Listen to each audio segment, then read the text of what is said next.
Good evening, everyone, and welcome. I'm calling the February 5th City Council meeting to order.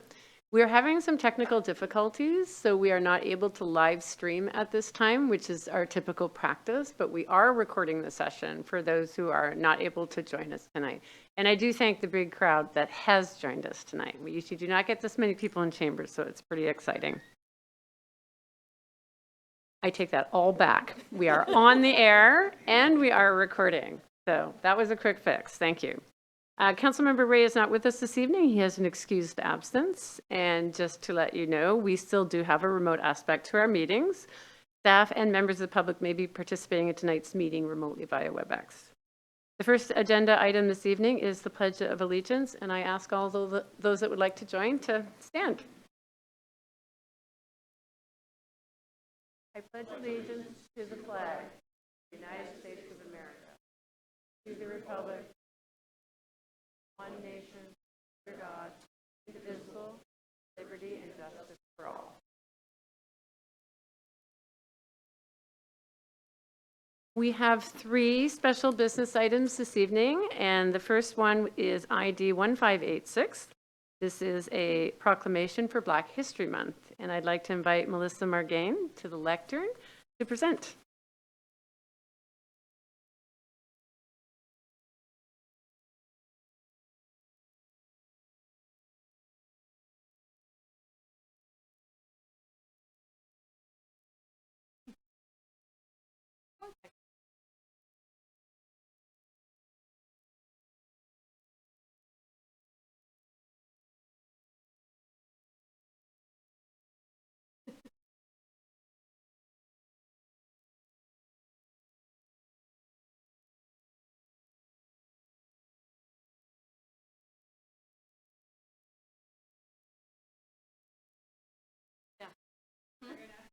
Right here, this is great. Okay. Can you see it for, there we are. Right here, this is perfect. Thank you. Welcome, Melissa. Thank you. Black History Month originated in 1926 when famed activist, writer, and preeminent historian Carter G. Woodson influenced the American Historical Society to designate the second week of February as Negro History Week.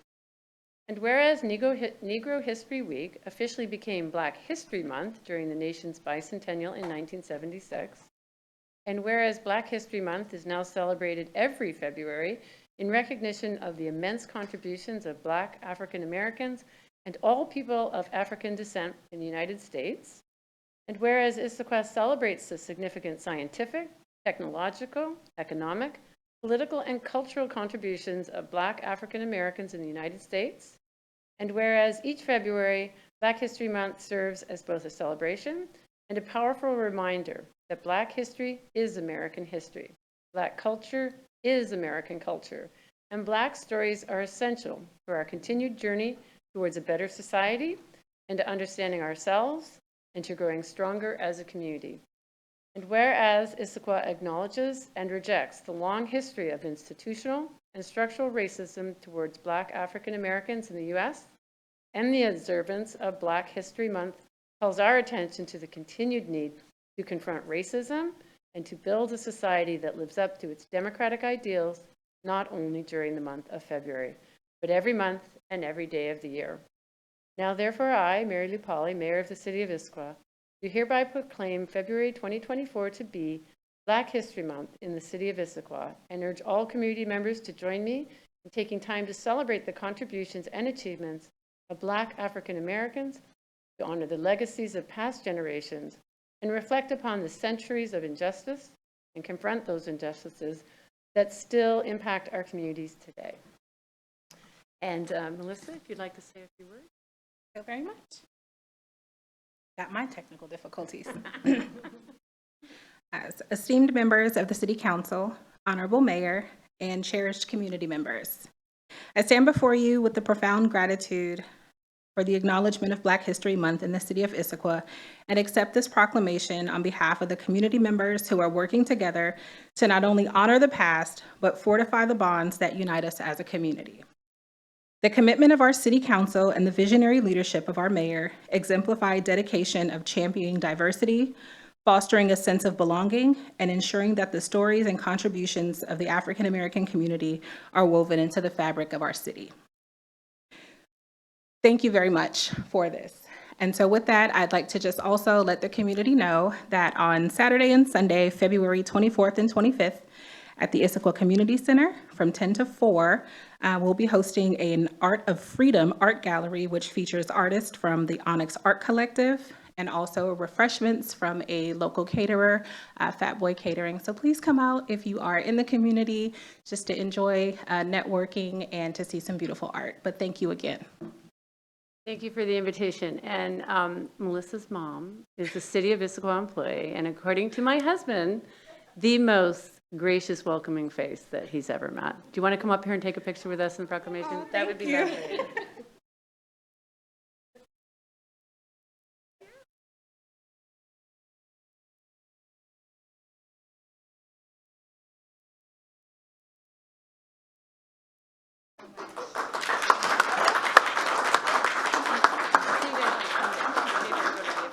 Oh, good. Yeah.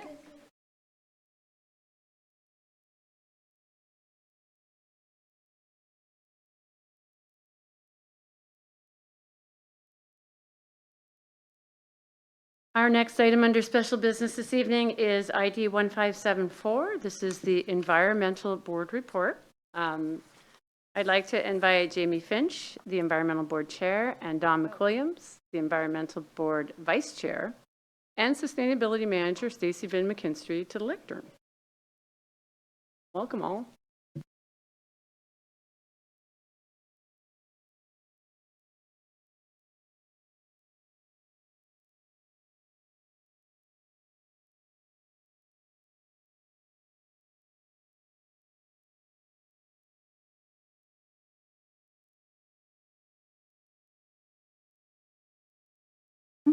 You to present on the 2023 Environmental Board Report. In a moment, I will turn this over to Jamie Finch, our Board Chair, and Vice Chair Don McWilliams. Tonight, we are here to share with you a brief summary of the work the Board completed in 2023, which is documented in the annual report. As part of the annual report, the Board also completes a self-analysis. We'll share a few reflections from the Board, which led us to hold a retreat recently. We'll conclude with the outcomes of the retreat and considerations for our next year of work. I will now go to Jamie and Don for the rest of the presentation. Thank you, Stacy, and thank you so much for having us. I think this is actually the first time that the Environmental Board has had people in person at the council chambers. So excited to be here, and thank you so much for having us. We wanted to start just with a little bit of background on the Environmental Board. We were started 2020 or 2021, right on the verge of those years, obviously in a crazy time. And we were created to advise on plans and policies after the Rivers and Streams Board had been sunset, which had a very different focus, had a very project-focused agenda and scope. So great opportunity, both focused on the environment, natural environment topics, as well as climate. Since then, we've engaged on a variety of topics, most notably a lot of time spent with the Issaquah Climate Action Plan, and then Title 18, spent a lot of time working through land use code, and this year we've spent a lot of time with the new environmental element of the comprehensive plan. So it's been exciting to be a part of all of those processes and kind of figure out where we're going as a board through all of that. So I think one of the things that I'm really grateful for, and something I wanted to share with everyone here, was just a little bit about the background of the board. I think I'm honored to be able to be a part of this group of people that we have. I put together like a brief resume for the board, and I thought it would be helpful just to hear a little bit about some of the board members. So we actually have one original member of the Rivers and Streams Board, which has served through the full history of environmental focused boards in the city. Several current and former staff members of surrounding cities with experience across public works, forestry, and surface and stormwater. A former Issaquah City Council member, the owner of a local sustainable business, a staff member for a local wildlife focused nonprofit, a student in the Issaquah School District and several parents of students in the school district, highly involved volunteers and board members of local nonprofits such as the Issaquah Alps Trails Club, 2 Issaquah forest stewards, and then an environmental scientist and environmental engineer, a civil and environmental engineer, a fisheries expert, storm and surface water expert, and leadership in local and national climate nonprofits and startup communities. So really honored to be a part of that group, and I think it's been great to see the group come together over the past 3 years. With that, I'll hand it over to Don. Jamie?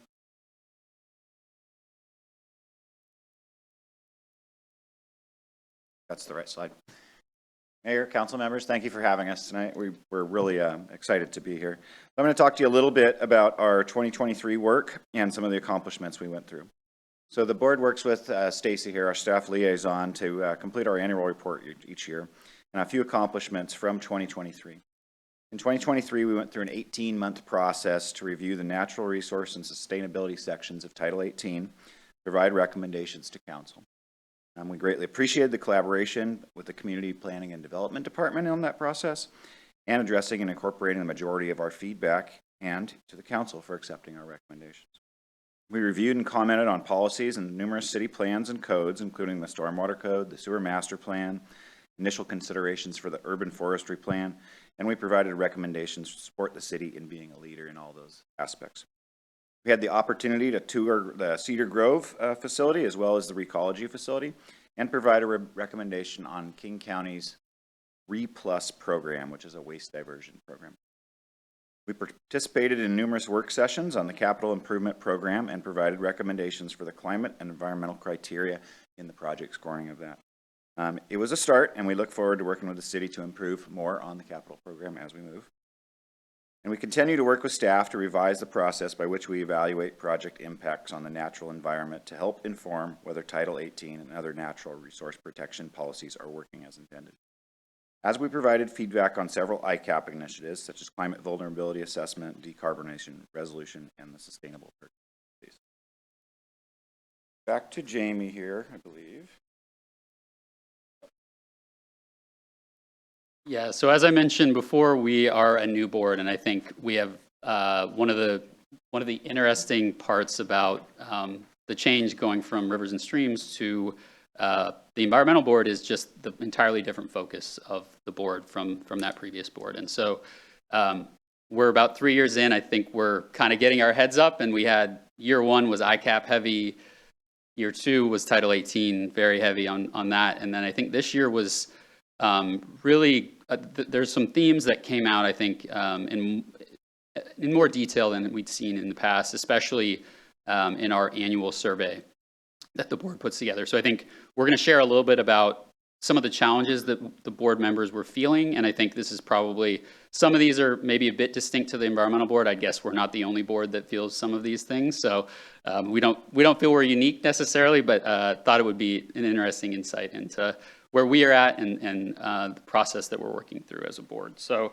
some of the feedback from the annual survey was just around how do we engage more of our members to participate. We have some members that participate heavily, others that aren't as involved, and I think with a particular focus on how do we make sure that we engage youth members. We have 2 youth members, and we cover at times very difficult topics, and not necessarily that they can't contribute, but it's something that I think we as a board want to give some more thought to. How do we make sure to draw out feedback from board members, including and especially youth members, on topics that might not be as accessible at times. So I think along with that is how do you get new board members to participate and feel comfortable participating.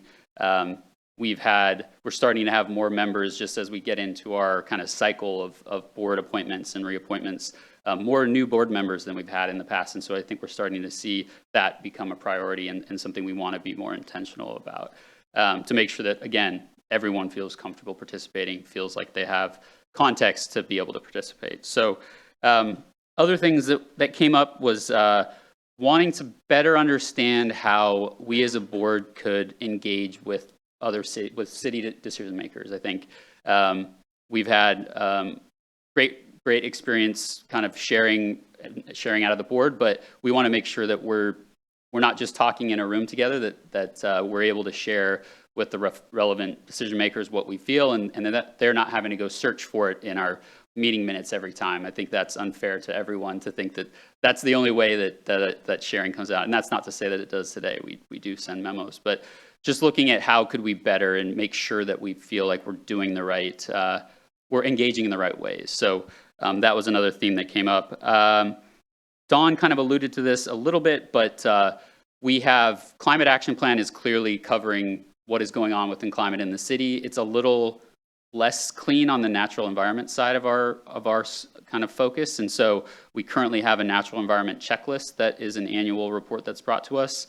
I think the thought and the feedback from the board was maybe that still needs some more work, and it is something that we work annually on, but given how important within the city of Issaquah the natural environment is, protecting that, we think that there might be more to be done there to make sure that the board and then the community, because of the board receiving it, has great insights into all those topics. And then finally, I think one thing that was probably the strongest piece of feedback was how do we as a board make sure that we have the space to kind of take a step back and not just be providing tactical feedback on things that are in front of us. How do we make sure that, for example, our annual board report isn't just backwards looking and might have some things that we feel there should be more focus on, or there's urgency behind. So I think the board is looking for how do we have a little bit more of a voice and make sure that we can communicate the priorities and whatever the board might feel. So, for example, tonight, having something more than a board report to share, I think would be a great example. So a lot of great things to chew on, and I think that's what led us into our board retreat, which was the first one that we've ever done. A lot of that was just context setting for different individuals on the board to understand kind of how the city works and how we engage, what are the planning documents we're involved in. And I think the goal of this was really to discuss that feedback that we had during the board report or during the annual survey. And so it's a longer conversation than we were going to get done in one session, when a lot of that was also context setting. So I don't have any concrete things to share, but I think what I will share, again, some themes from that conversation. Some of those things were just, like I said before, how can we be more intentional about onboarding new members? How do we ensure that they feel like they have at least one person on the board as a potential person to reach out to get questions answered, to just kind of have a pat on the back when they need it? I think that's something that there was a lot of talk about. Similarly, how do you do that even more for a youth member to ensure that they feel comfortable? We had a youth member, or actually I think it's a sustainability intern that was helping us understand her perspective, and she had a lot of it centered around how do you make them feel welcome. So that was a great theme. I think like I was saying, we felt like the natural environment checklist needed to become more of something more than what it is currently, to ensure that we have a better pulse and something as kind of a source document to look at on an ongoing basis and an annual basis to help inform what we focus on, any urgency that we think might need to be applied to a certain area. Annual board report, how does that become more forward-looking? How does that do more than just communicate what we did throughout the year and become something that is a little more proactive in nature? And then finally, I think, how do we make sure that it's not hard for our feedback to be understood? How do we ensure that we are as proactive as possible about when there's a topic that board members are passionate about? Obviously other things as well, but particularly those items where there's need for urgency from the board's perspective.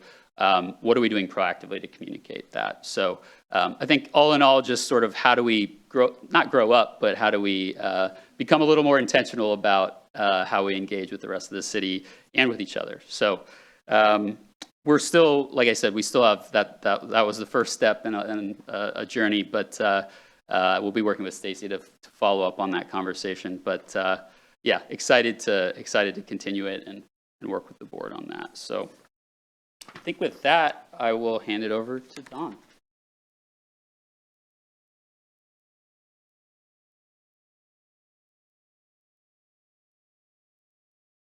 All right, so I'm going to talk to you briefly about next steps for the board. So coming up in 2024, another busy year for us.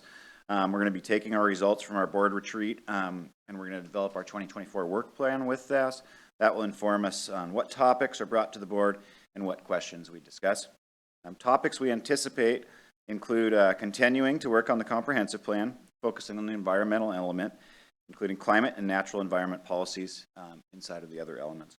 Advising on the climate and natural environment considerations, for the urban forestry management plan and the park strategic plan. Advising the transportation improvement plan from a climate perspective.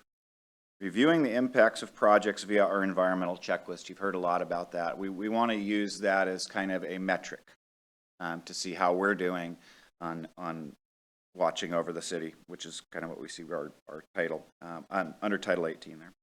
We're going to be providing input to staff on continuing and new actions related to the ICAP. And we're going to be working to improve the effectiveness in the environmental board as an advisory team in whole. We're also working on strategic recruitment this year to fill several slots that will open on the board in 2024, including a vacant youth position. And in December, you'll see a 2024 annual report for us. And with that, we'd like to thank you for the opportunity to come tonight. And if you have any questions or comments, we certainly.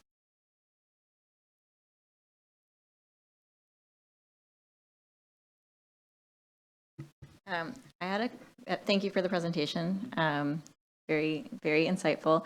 I had a question, since you are going to be doing recruiting and wanting to welcome new members, what should people do that are interested in potentially finding out more about the board and potentially applying? I believe recruitment will go out in late February, but in the meantime, they can email the sustainability@issaquah.gov, and we can provide them some information on the board, send them past videos, connect them with a current board member, provide them a little bit more information just about what the board works on. Thank you. Any other comments? I was going to add some comments too. Thank you for the report, and it is really nice to see you in person.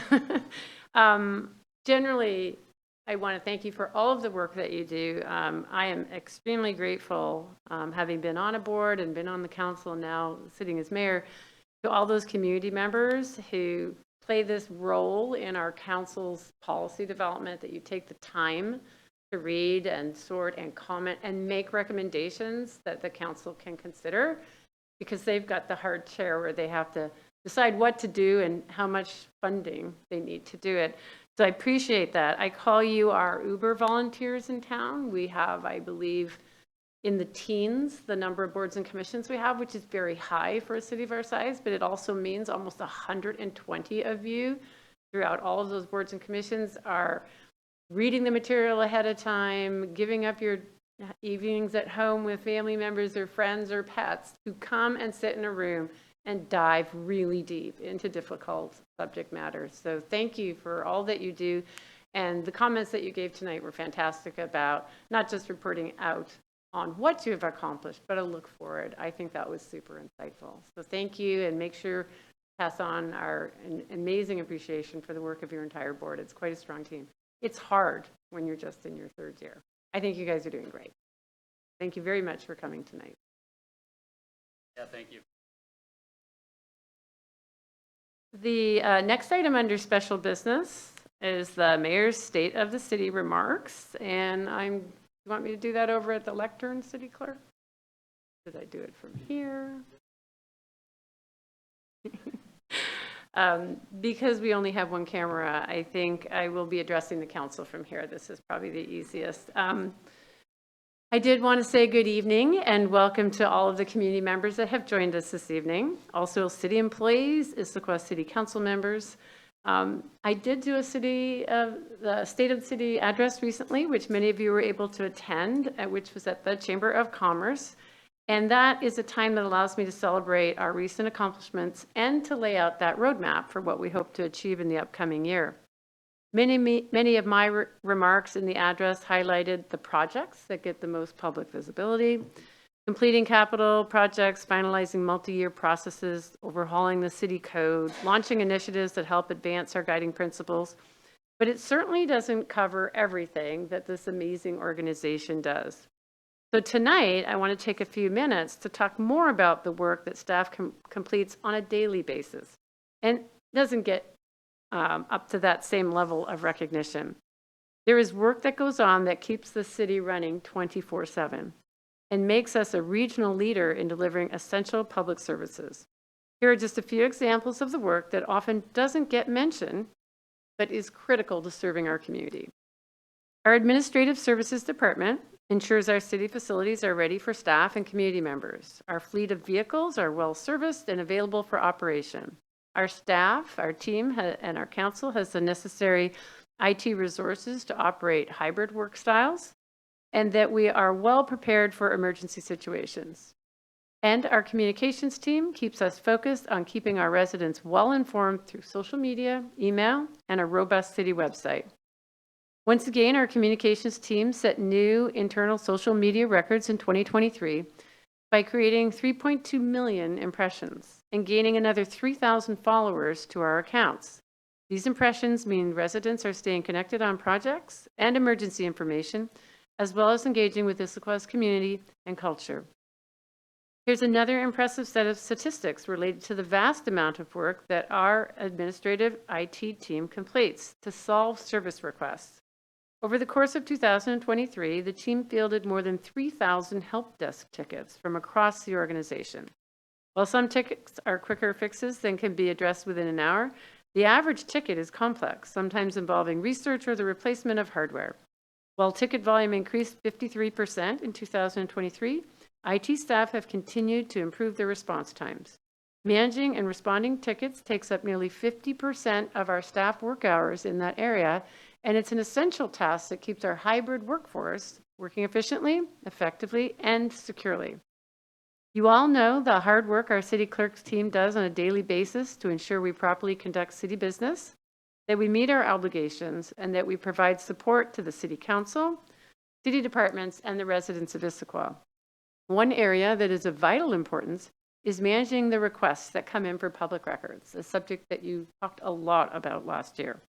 In 2023, the city clerk's office processed and coordinated responses for nearly 1,700 public record requests, the largest volume on record for the city. And due to added staff capacity, especially in police records, the median request is completed in just 2 days. However, these 2 days can represent well over 8 hours of staff work time on that request, or in 2023, more than 13,005 hours of staff time to complete fulfilling those requests. In my State of the City address, I highlighted the extraordinary amount of work our community planning and development team dedicated to overhaul of our land use code. But that's just one of the many project tasks they complete. Among other things, they also handled more than 6,000 design reviews and almost 1,500 permits in 2023 alone. Our inspectors also have an incredible amount of work to complete each day. For a building and construction inspector, the day can start as early as 5 a.m. to accommodate schedules for concrete pours. From there, they'll head out to complete other inspections throughout the city. A typical new home construction requires 20 inspections, with significantly more for new commercial buildings. Site inspectors are ensuring traffic control and erosion control measures are in place, and some inspections are all-day or all-night events to ensure the connection to the water system complies with human health and safety requirements. Before the day is over, building framing will be inspected for quality, roofs are inspected to hold up snow events, water heaters are inspected to ensure they won't result in carbon monoxide poisoning, and the list goes on. All of this and more goes into completing more than 7,000 inspections a year by a staff of just 7 inspectors. Our executive department provides direction to all of our other departments, but it also has its own goals. Tracking legislative changes, legal inquiries, supporting small businesses throughout the city, and implementing all of our sustainability-related initiatives. This is a department filled with talented staff who conduct business that often isn't celebrated as much as it should be. To choose just one example, I'm going to highlight the work done in economic development. In addition to the ongoing emails, phone calls, and conversations on the street, each year our economic development staff do the invaluable work of reaching out to and meeting with our local business owners. These retention visits go beyond just a short stop in. They focus on learning more about what that individual business is experiencing, what needs they might have, and what we can help them with, and consequently help our whole city to thrive. Staff conducted 83 retention visits in 2023, each visit taking up to 3 hours for a total of almost 250 hours. We also celebrate our large accomplishments whenever we can, but none of them will be possible without the work of our finance team. What they do to ensure we properly budget for all of our undertakings. There are so many stories I could tell you here, from capital improvement planning to ARPA budget tracking to simply ensuring our bills are paid. But I want to focus on the work our team did to launch online utility billing. While the public received a concise and robust informational campaign to highlight the new online bill paying options that we rolled out last year, the team responsible for implementing that service overcame countless challenges before the launch. In total, the project required about 1,760 staff hours to ensure readiness. We now have nearly 2,000 members of the public using this service, and almost 3,900 online payments have been made since launch in September. Our human resources team quite simply makes sure that we are an organization filled with talented staff to tackle the challenges of an ever-evolving city. And our largest challenge is competing regionally with both the private and public sectors to recruit those talented individuals and get them here into our team in the first place. Meanwhile, once they are hired, we must consistently work to retain these high-performing employees. Issaquah hired an astounding 219 people in 2023. This includes 52 regular, full, and part-time roles, and another 167 part-time, non-regular positions. For each new regular staff member, human resources staff commits on average of 8 hours for onboarding, and at least 1 hour for each new part-time staff member. Nearly 600 hours were needed in 2023, or about 15% of the department staff's annual hours, just to ensure our talented hires feel fully supported as they join our team.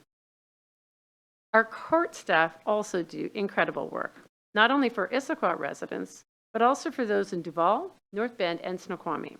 In 2023, our municipal court held more than 8,000 cases and processed more than 15,000 cases across all jurisdictions. And for those that are visiting us, this council chamber is also our courtroom. We share it with our court. In addition, they also run 3 essential community programs: our community court, ongoing drug testing of an average of 75 individuals per month, and a probation department with an average caseload of 100 probationers at any given time. With a smaller team than many neighboring jurisdictions, they're providing an outsized impact for our residents and our region. Large park redevelopments are one of our community's favorite things to see. They also love the programs that we run for kids and adults alike. But the amount of work that goes into managing and stewarding our parks, trails, and open spaces is often forgotten. Take just one of our locations, our Central Park fields in the Highlands. They account for 6.5 acres of space. We support and organize almost 6,000 hours of field use rentals by 31 different organizations. From soccer to softball to cricket and lacrosse, the number of groups we support across the community is incredible. Our operations team spent almost 700 hours last year managing those spaces, but that time would be significantly higher if those turf athletic field spaces were grass instead of turf. Those choices to have turf fields have helped save about $80,000 a year in not needing to mow or irrigate, and allows those funds to be reinvested elsewhere in our very diverse park system. As public officials, we often hear from residents when law enforcement responses don't match the expectations of the community. Thanks to very strong leadership, we've made great strides in getting fully staffed with great additions to our Issaquah Police Department. Yet those staff who answer those calls are often overlooked for their contributions. Police departments in 2024 respond to such a variety of incidents that it's taking an ever more talented workforce to adeptly solve and provide responses within our community. Last year, our city's dispatchers fielded more than 55,000 calls. About 13,000 of those were emergency calls. The average calls to our dispatch team are answered in less than 7 seconds, but may last for 3 to 5 minutes as our dispatchers stay on the line until our first responders are on site to assist. Eastside Fire and Rescue teams also play a key role in that response. In 2023, they responded to 5,347 of those emergency calls, a new high. These 24/7 365-day services that we fund for our community take dedicated and passionate people to manage, and we are so grateful for their work. And finally, we have another department that needs to be celebrated, our Public Works. While we provide space to celebrate large capital projects, the maintenance and delivery of public utilities is often taken for granted. Last year, our Public Works staff inspected more than 325,000 feet of water, stormwater, and sewer lines. That's more than 60 miles across all 3 utilities. Additionally, more than 134,000 feet of those lines were then scheduled for and actively cleaned to improve delivery. The numbers tell a story, but the results are even more important, with those inspections directly impacting about 2,000 homes, 150 commercial units, 5 medical facilities, and 10,000 additional structures a year. 1,000 additional structures just last year. Public Works also spends a great deal of time working to protect our natural environment. They conducted more than 120 business visits to discuss stormwater pollution, hazardous waste, and wellhead protection. Teams responded to and cleaned up 81 spills of harmful substances and completed 320 surface water samples taken at over 30 locations in Issaquah's creeks and streams. These important tasks, which are only a few of the ways city staff act as stewards for our environmental health, require about 900 hours of staff time in 2023. As I've summarized this evening, thanks to an impressive amount of data, taking our signature accomplishments aside, many talented staff across the organization are required to ensure we continue delivering the other 90% of what we do. Hopefully, these remarks help illustrate the amazing amount of work our staff completes on a daily basis.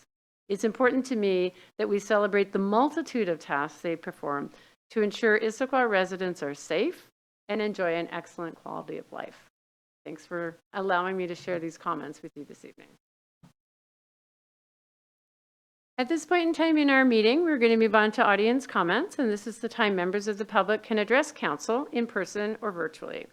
Those who signed up in advance to make comments get called on first, and if you're joining us virtually and would like to make comments, please raise your virtual hand or send the host a chat message. If you're on the phone, press *3. If you joined by computer or smartphone, look for the hand icon. And if you are in the room with us and did not sign up, I will ask for other speakers before closing this portion of the meeting. There are also 2 public hearings this evening. One, AB 8687, is the vacation of a portion of 2nd Avenue Southeast, and AB 8787 is the multifamily housing tax exemption ordinance. Comments on either of those items should be made under those respective public hearings, which are occurring later in the meeting. City Clerk, has anyone signed up to speak for general audience comments or indicated a desire to speak? Yes, Mayor, they have. Thank you. Just want to make some comments for those who are speaking this evening. Please address the council regarding the matters. Oh, you are invited to address the council regarding matters that are directly related to Issaquah's programs, projects, services, or events. Please direct your comments to the whole council and not individuals. And while it's not a question and answer session, we will contact you to follow up if needed. When you are recognized, if you are virtual, please unmute your microphone. And if you're in the room, please step up to the lectern that's in the center of the room. Let us know your name, your address, your relationship to the city. Speak clearly and pause frequently. And please limit your comments to 5 minutes. If you're attending virtually and you don't respond after your name or phone number is called, or if your connection is lost, the meeting will still need to proceed. And you're encouraged to rejoin the meeting if you're able. Personal attacks, obscene language, derogatory remarks, and disruptive behavior will not be permitted. Public comments, written and verbal, are an important aspect of the public process, and the city takes comments seriously. We want to thank everybody who's taking time tonight to provide comments for us. City Clerk, can you please identify the first person who signed up to speak? Yes, Mayor. And prior to that, we are going to ask members of the public to speak at the lectern that's underneath the TV screen for tonight. Correction. You'll be over there tonight if you're speaking. Okay, and who has signed up for comments this evening? Our first person on the list is Paul Quinn. Hi, Paul, come on up. You may have to press the button on the microphone to make sure the red light's on. And you can pull the microphone closer to you. Okay, great. Good evening, Mayor, council members.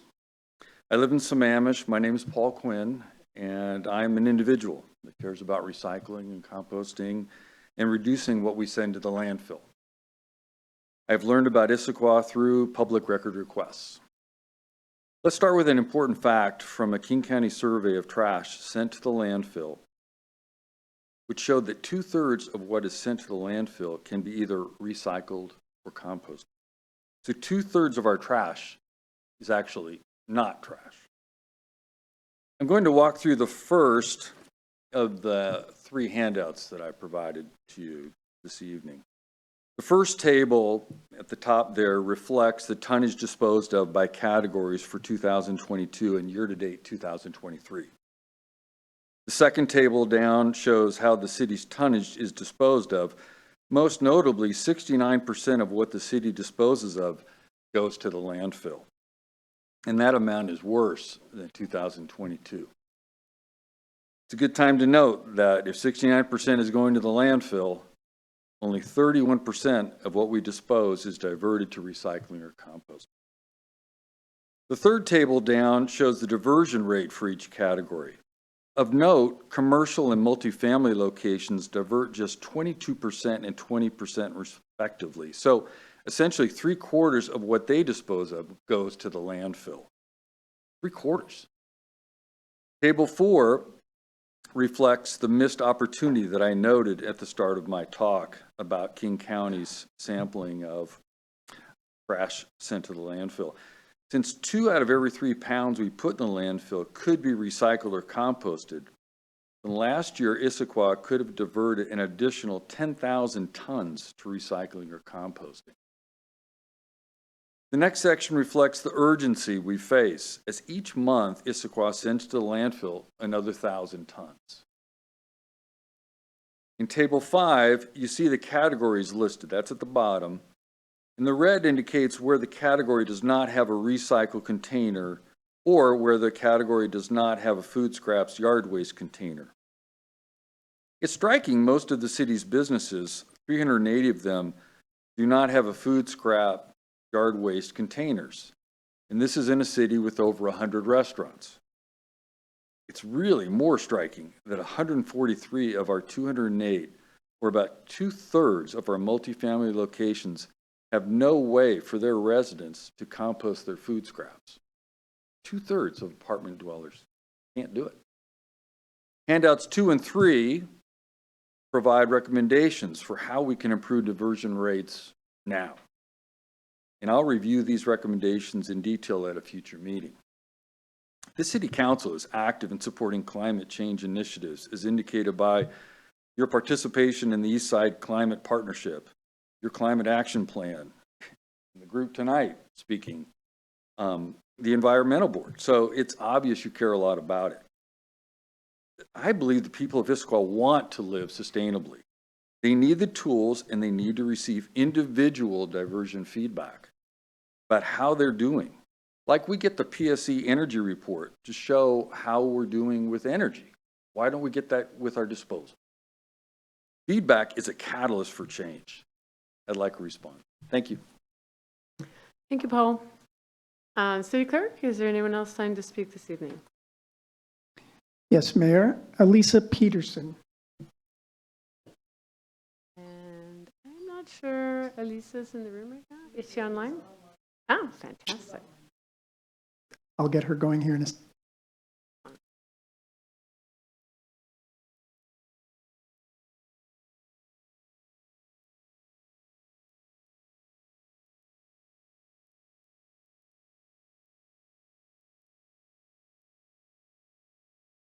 Elisa, I've made you a panelist. You should be able to unmute your microphone and turn on your camera. There you go. We can't hear you yet.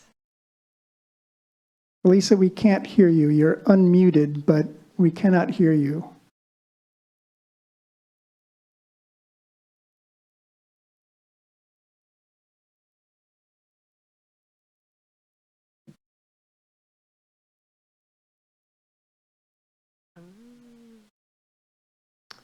No, we still can't hear you. Are you proposing then that there will be an opportunity potentially later for Elise tonight, or not?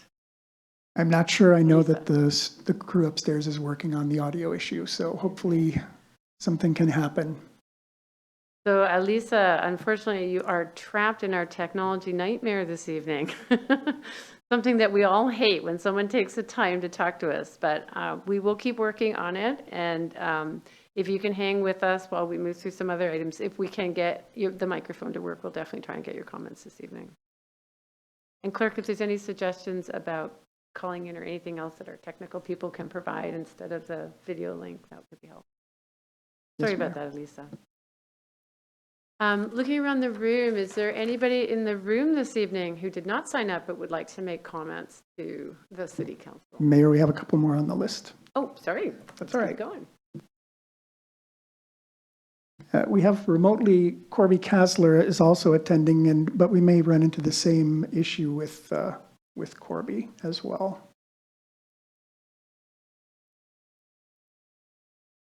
Corby, I've made you a panelist. Can you unmute your microphone?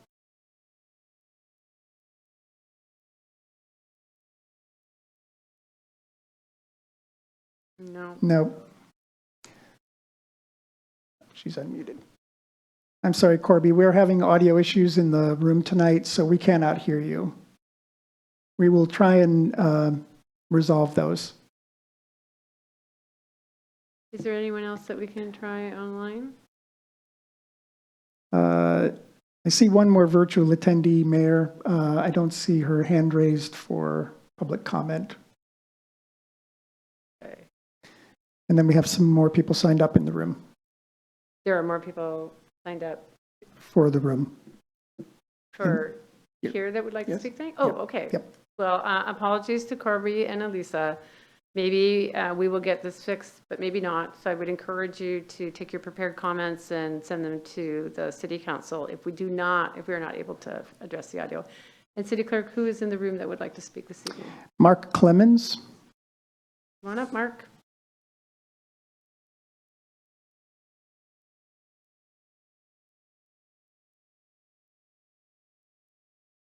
Good evening, Mayor. My name is, and council people. My name is Mark Clemens. I'm the Executive Director of Friends of the Issaquah Salmon Hatchery, or FISH for short. And I'd like to share with you some fishy numbers from 2023.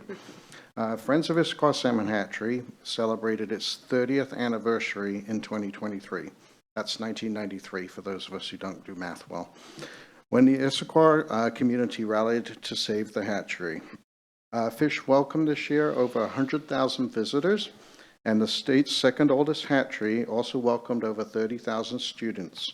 1 out of 5 of those came from Title I schools. Let's get on to spawning. 5,500 Chinook, known as king salmon, arrived in the early September, which is a large increase from previous years. We also released 106 natural origin upstream to spawn naturally in the Issaquah Creek. 2023 also saw over 12,000 coho, also known as silver salmon, arrive in October.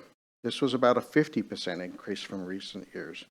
Why did so many come back? The pandemic, larger release programs, international fishing treaties, and favorable ocean conditions could all have attributed, but we don't really know. Fish gave over 50 tours to the YMCA and other community organizations, and over 350 school tours, of which 80 of those tours, as I mentioned before, were Title I schools. Fish visited over 50 classrooms and 15 science fairs. We consider ourselves an outdoor environmental education center. Fish refreshed 17 of our 34 interactive displays, with work started in 2024 for the remaining 27. We also ran 2 large events, Salmon on Sunset and the really small one, Salmon Days. 85 fish volunteers contributed over 6,000 hours during the year. 60 of those are Issaquah residents. 1,000 of those hours themselves were devoted just to Salmon Days. The Fish Volunteer Outreach Team prepped and handed out over 2,000 free educational outreach bags, and 48 community artists painted fish on the spawning shed doors for the community art project. Fish hosted 14 corporate work groups for habitat restoration projects with over 280 volunteers and 1,120 hours logged. Fish hosted 44 kids during the summer science camp, giving partial sponsorships to 25%. And we just opened those up for 2024 today. Fish maintained a native plant garden and worked with the Snoqualmie tribe to translate and produce over 50 interpretive signs that feature both the Latin and Lushootseed names. An intern from Gibson Eck High School provided all the plant drawings. Also, interns from Gibson Eck led over 100 of our educational tours. The social media platform went from the previous 18 months from 2 million impressions to the last 6 months, we went up to 12 million impressions and quadrupled our followers. Key dates for 2024, you guys better write these down. Fish will celebrate the baby salmon send-off. We're going to be writing little letters to those little fellas saying good luck, which will be Saturday, April 20th from 12 to 4. All are invited. Salmon on Sunset celebration is Saturday, September 14th. And we're also going to be featuring salmon viewing in Issaquah. So all the fish programming will be in one kind of bucket with the gift shop, shop hours, hatchery tours, Salmon on Sunset events, and all that kind of thing in one kind of timeline. Thank you for your continued support. Thank you, Mark. City Clerk, anyone else in the room? Yes, Mayor. Carl Tunison. I'm sorry, did I pronounce that correctly? Welcome, Carl. Thank you.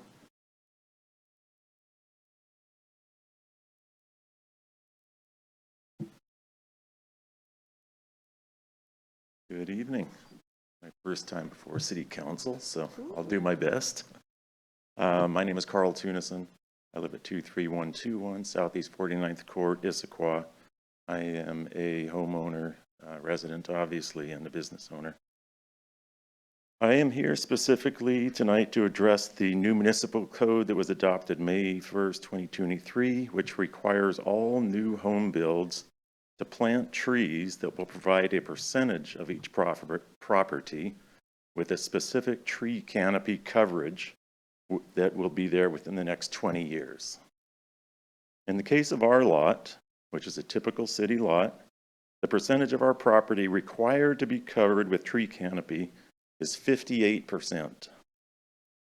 Our lot is 8,049 square feet, so our tree foliage has to cover 4,660 square feet of our property in 20 years. After subtracting our house and driveway, which is about 3,244 square feet, and it's not a big house and driveway, that leaves 4,805 square feet of our area remaining for strictly trees.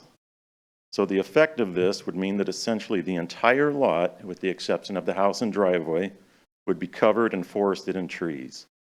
And Doug Yormick at the Planning Department confirmed these numbers for us.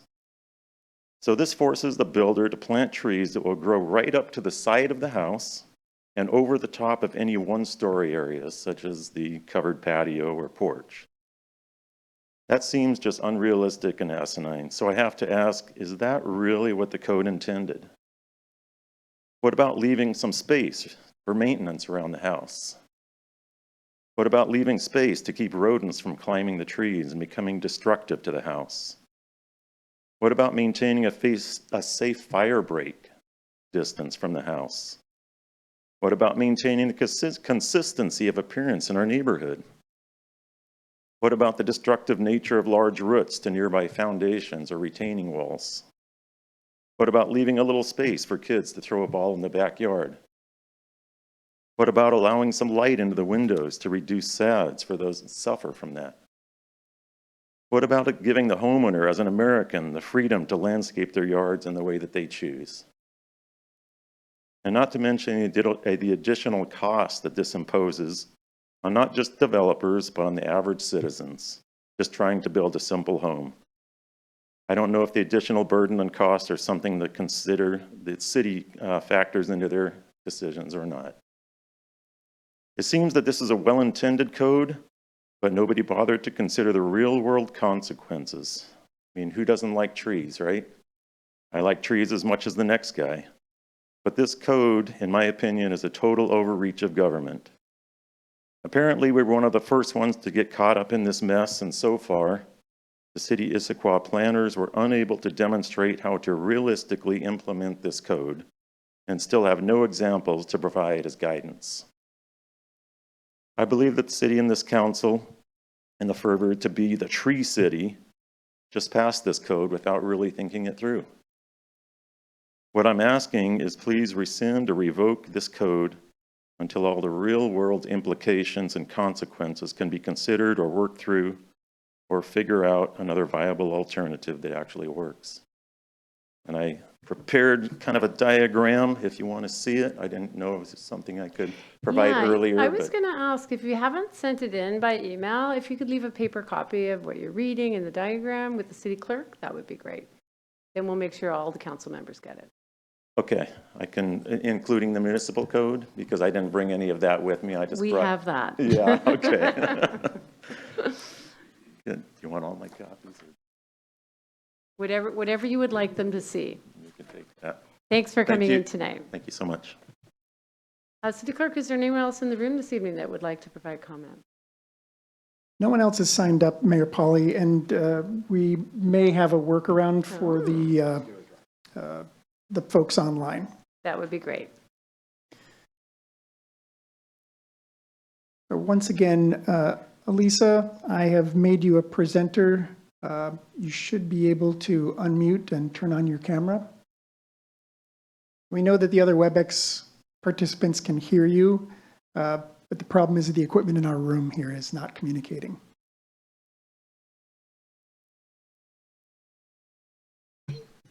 We're getting there. Hang on. Try again. Try again, Elisa. Can you hear me okay? Head nods? It's well enough, as Councilmember Mertz said. Please go ahead, Lisa.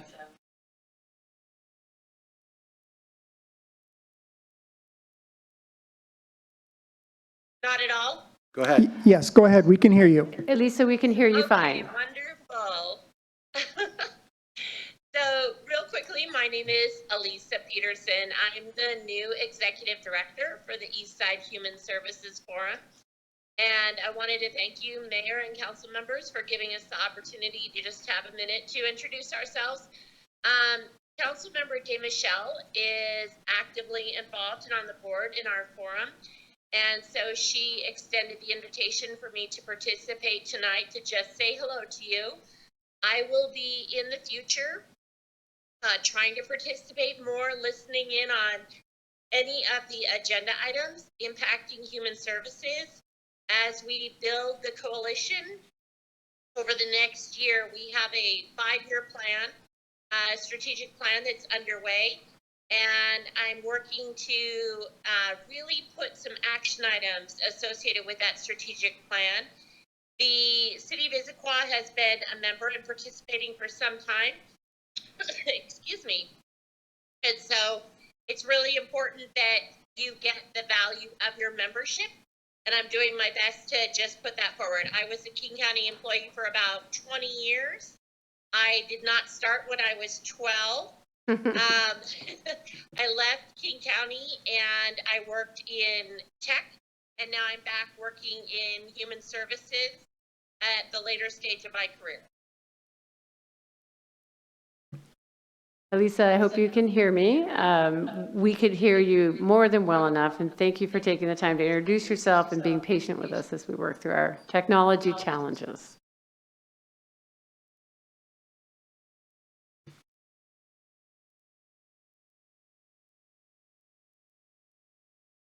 Do we still have Corby Kessler online?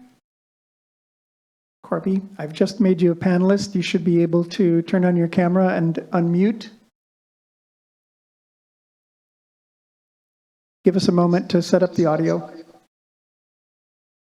Go ahead. Can you hear me now? Yes, we can. Oh, wonderful. Thank you so much. I'm Corby Kessler. I'm Executive Director of the Downtown Issaquah Association.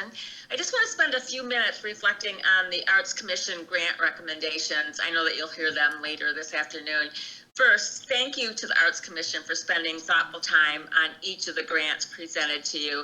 I know it wasn't easy. With more grants, less funding, you're going to get some disappointment. And if the council approves today's recommendation, DIA will receive 18% less funding for its economic vitality programming this year compared to last. And I do have to say I'm disappointed, but again, I do appreciate the thoughtfulness that went into this whole process. DIA will continue its mission, and that is to build our community and create a downtown district that is alive, inviting, and vibrant. But we will have to seek more donations and be very scrappy, as we always are, and carefully consider cutting some of the program just to make everything come together. I'm not sure how many of you realize that DIA is the community. It's nearly 100% volunteer organization. I am the only staff member. So when you think about it, DIA's funding comes from grants, donations, and all of the time these volunteers put in day and day out. I think it's both a compliment and somewhat alarming that some people perceive that DIA has bountiful resources. And I think it's a compliment because we accomplish so much with minimal funding, thanks to 500 or so volunteers. And I can't thank them enough because it's all about them. It's really, I could go away and DIA would exist. But it is alarming because I think when people think that DIA's got all of this wealth, that businesses are dependent on the foot traffic that DIA, more than any other organization, creates to just stay afloat. Downtown is alive because of DIA. And again, I'm not saying it on my behalf, I'm saying it on behalf of the community that makes it all happen. With that said, DIA has a lot to celebrate from last year. Our businesses receive support through expansive arts and culture programs aimed to stimulate economic vitality. Consider 942 hours of music, and that's 78 days of music for 3 hours. 153 bands and a total of 651 musical performers. We created 25 farm and artisan markets, and that was to support 102 creative industry professionals with almost 2,000 hours of time for selling their arts and crafts. Tens of thousands of people came from the entire Pacific Northwest and beyond to eat in our restaurants, to shop in our downtown, and enjoy the charm of our arts and culture. Vendors on front alone brought people from Idaho and from Oregon and from Canada. It was really quite amazing to have 8,000 people flock to downtown because of an event that was put on by all volunteers. We couldn't do it without the Arts Commission. We do appreciate, again, everything that you've given us. I want just people to understand what DIA is and how much it contributes, and the fact that it is volunteer, community driven. It is not staffed by a lot of people. Again, it's just one single staff member, and it's all donations and grants. So thank you for everything that you do for us, and DIA will keep being scrappy. We'll keep bringing people downtown and making our businesses thrive. That's why we exist, and that's why the community really cares. It's just indicative of how loyal people are in our community. So thank you for listening, and I appreciate your time. Thank you, Corby, and thank you for being patient as we work through our technical difficulties. City Clerk, is there anyone else online that is desired to speak to council this evening? Mayor Polly, there are a couple of people online, but I don't see any virtual hands raised to speak at this time. Okay, thank you very much. That was a lot of speakers today, and we really appreciate each and every one of you for coming out. We heard from one speaker about a lot of data about the material that is generated in Issaquah and sent to the landfill that does not qualify as trash, and opportunities there to improve that. We heard from 3 of our nonprofits on various value and amenities that they bring to our city. And we also heard concerns about the implementation of the new land use code in relation to the tree canopy coverage. So thank you all for taking the time.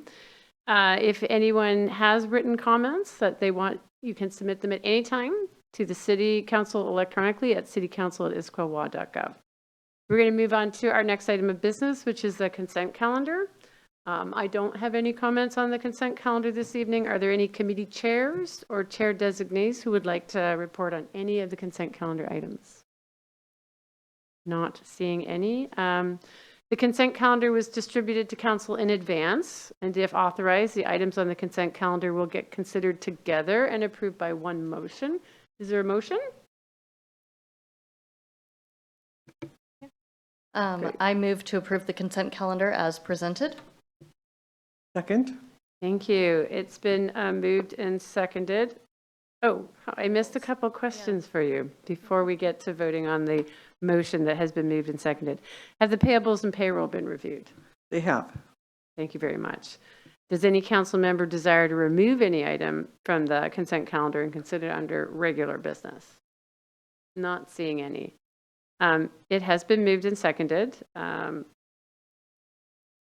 Is there any council discussion? Not seeing any indication of council discussion. The motion has been moved and seconded is to approve the consent calendar as presented. All of those in favor, please signify by saying aye. Aye. Anyone opposed? That carries 6-0. The next item we're going to move into is two public hearings. The first one is AB 8687, the vacation of a portion of 2nd Avenue Southeast. The business before the council this evening is to conduct the public hearing, and I'd like to invite Transportation Engineering Manager John Mortensen to make a presentation. Welcome, John. Thank you very much, Madam Mayor and council members. I'm John Mortensen, Transportation Engineering Manager. Give me just a minute to share my screen.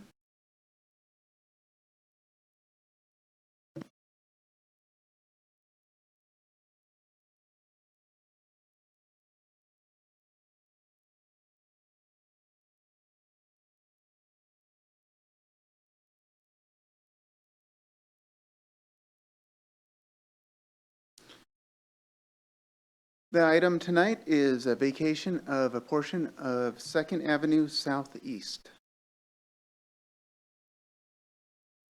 The purpose of the item tonight is to hold a public hearing for the vacation of the portion of right-of-way in 2nd Avenue Northeast for the proposed Rainier Trail Dog Park. A little background about it. The 2018 Park Strategic Plan identified as a top priority to build an off-leash dog park. During COVID, there were some budget cuts and delays, and there was a 2-year dog park tour. And during this tour, the dog park off of Rainier Trail at the community center was quite popular. And with the 2023-2024 budget, the council budgeted money to design and construct a dog park. As part of it, I've been working with the Parks Department on vacating a portion of the right-of-way on 2nd Avenue that is extra wide, and this right-of-way is not needed, and it is where they would like to put the dog park.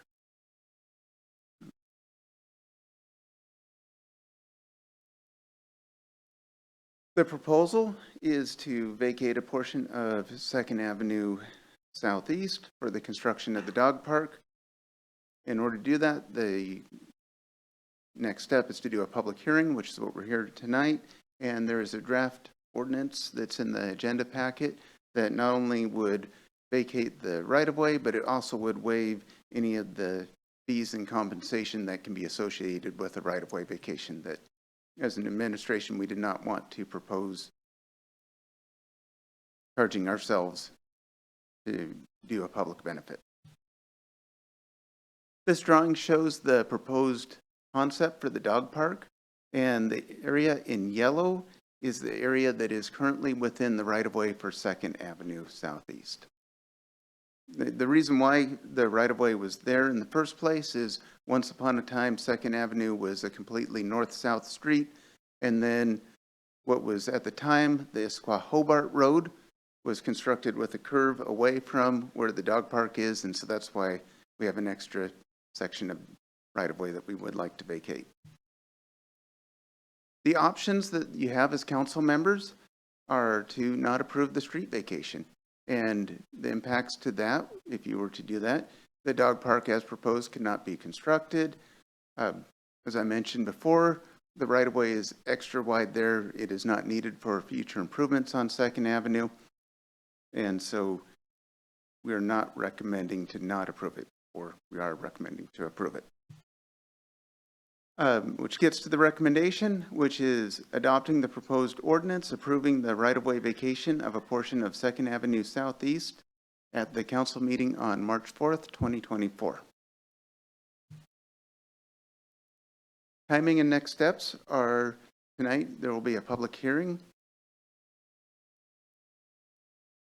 On the March 4th meeting, we're proposing to adopt an ordinance. The Parks Department's been working really hard on the design and permitting process with the goal to start construction late this summer and pending permits, be able to open up the dog park later on this fall. Again, the recommendation is to proceed forward with the ordinance approving the right-of-way vacation of a portion of 2nd Avenue Southeast on the council meeting on March 4th, 2024. And also a question for the council members is whether this item should go on regular business or the consent calendar. And so we'd like some direction for that. And that concludes my presentation. Thank you very much, John. I'm going to open the public hearing at 8:11 p.m. And again, if you're joining us virtually and you would like to make comments, please raise your virtual hand or send the host a chat message. If you're in the room and you did not sign up to speak, although I'm looking around and seeing almost all staff, I will ask for other speakers before closing that portion of the meeting. Clerk, has anyone signed up to speak or indicated a desire to speak to this item? Mayor Pauly, no one has signed up to speak, but we do have a virtual attendee with their hand raised. Okay. Then I believe if it's okay, I don't think I need to reread the rules about public testimony. We've already read it once before, so if you want to have them go ahead, that would be great. Connie, I've made you a panelist. Connie Marsh. Connie, you can unmute your microphone and turn on your camera. Give us a second to get the audio going.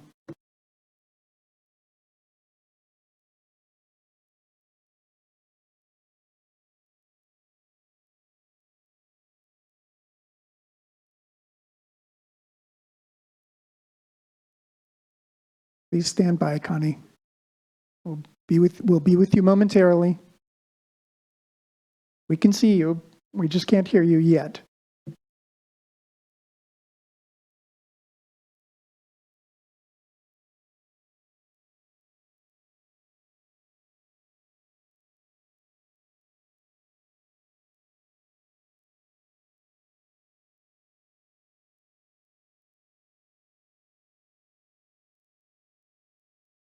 Okay, Connie, go ahead. We can hear you now. You can hear me now. Okay. Wow, this is a testy meeting tonight with the remote. You guys are all distorted for me out here in this land. I can hear most of it, but not all of it. So I'm hoping I am responding appropriately to what I think I heard. So my biggest thing with this is I would prefer to have this vacation not be directly linked to a dog park. I would prefer to have it linked to park land, not a particular function as a public benefit. I don't know if this is a good place for a dog park. I don't know that the dog park is going to happen, yet I think the vacation is probably a good idea used for a different use. So if it can be the public benefit be to have it adopted into parkland, and that would be enough. I think that is a better link. If that makes sense to you, the park itself actually has some environmental concerns that I am poking at, and so I don't know that it can be built as designed anyway. So that should not mean that it could not be used as park, right? And there are my comments. I hope you could hear me. Thank you. We could hear you very well. Thank you for your patience while we work that out. Is there anyone else online that might like to make comments this evening during the public hearing? Mayor Pauly, I see no other virtual hands raised at this time. Thank you, City Clerk. City Council, do you have any objections to my closing the public hearing? Seeing none, public hearing is closed at 8:15. Does City Council have any questions of staff? Not seeing any indication of questions. This item will return on the March 4th council agenda for action. Is there any direction from the council on whether this should return on consent or under regular business? Thoughts? Deputy Council President? I would prefer it to be on consent. Any other comments? Couple little thumbs up there. Thank you very much. It sounds like the direction is to place it on consent. The next item of business this evening, also under public hearings, is AB 8787, Multifamily Housing Tax Exemption Ordinance. And the item before council this evening is that we will be conducting the public hearing. And I'd like to invite Community Planning and Development Director Minnie Dhaliwal to make a presentation. Welcome, Minnie. Good evening, council members, Mayor Polly, and members of the community, both in the room and online, if anyone's joined us there. I am going to share my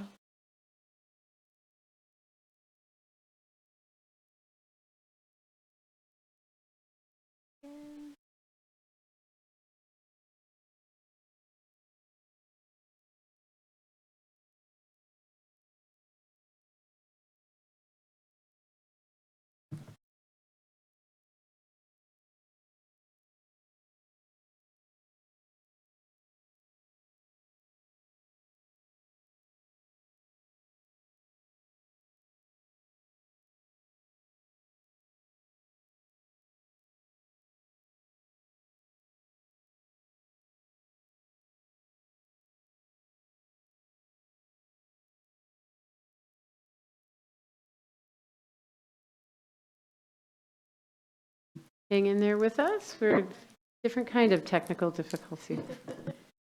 I had to add to that, so apologize for that. So for the record, I'm Minnie Dhaliwal, Department of Community Development and Planning Director here, and we are opening up our presentation for multifamily tax exemption, adding Issaquah Highlands High Street Collection residential area. So the purpose tonight is really for council to hold the public hearing. There is no action planned to be after the public hearing, but to solicit public comments. And for this particular project, which is Issaquah Highlands High Street Collection, and adding it to the residential targeted area to the city's multifamily tax exemption program. Like I said, the purpose tonight is just to hold a public hearing and then take action on this item at March 4th meeting. A little bit of background. In 2017, the city adopted multifamily tax exemption program pursuant to state law, RCW 8414. Currently, the city has one area designated as an area that qualifies for MFTE, and that is the Tibbetts Valley Transit-Oriented Development Area, right next to the Transit Center on Newport. On November 20th, the City Council approved a development agreement between the city and IHIF Commercial, referred to during this presentation and doing business as Shelter Holdings. This is an area about 21-acre site bounded by 9th Avenue Northeast and Northeast High Street, Northeast Discovery Drive, and 8th and 5th on the western side of the property. What this development agreement that was authorized allows 1,250 residential units, at least 200 of which must be age-restricted or assisted living. So of the remaining 1,050 units, any building that includes 10 non-age-restricted units must be developed to include 20% affordable at 80% average median income if council adopts or includes this in their in the city's targeted multifamily tax exemption area. Like I said, this obligation to build 20% of the units at 80% AMI is only triggered if the city adopts these amendments to Chapter 3.09 as they are set forth in the attachment 3 to the development agreement, which was a link to that was included in your packet. I will go through some of the highlights of that. If council does not adopt these changes, then shelter can still develop without the affordability requirement. So the attachment 3, some highlights.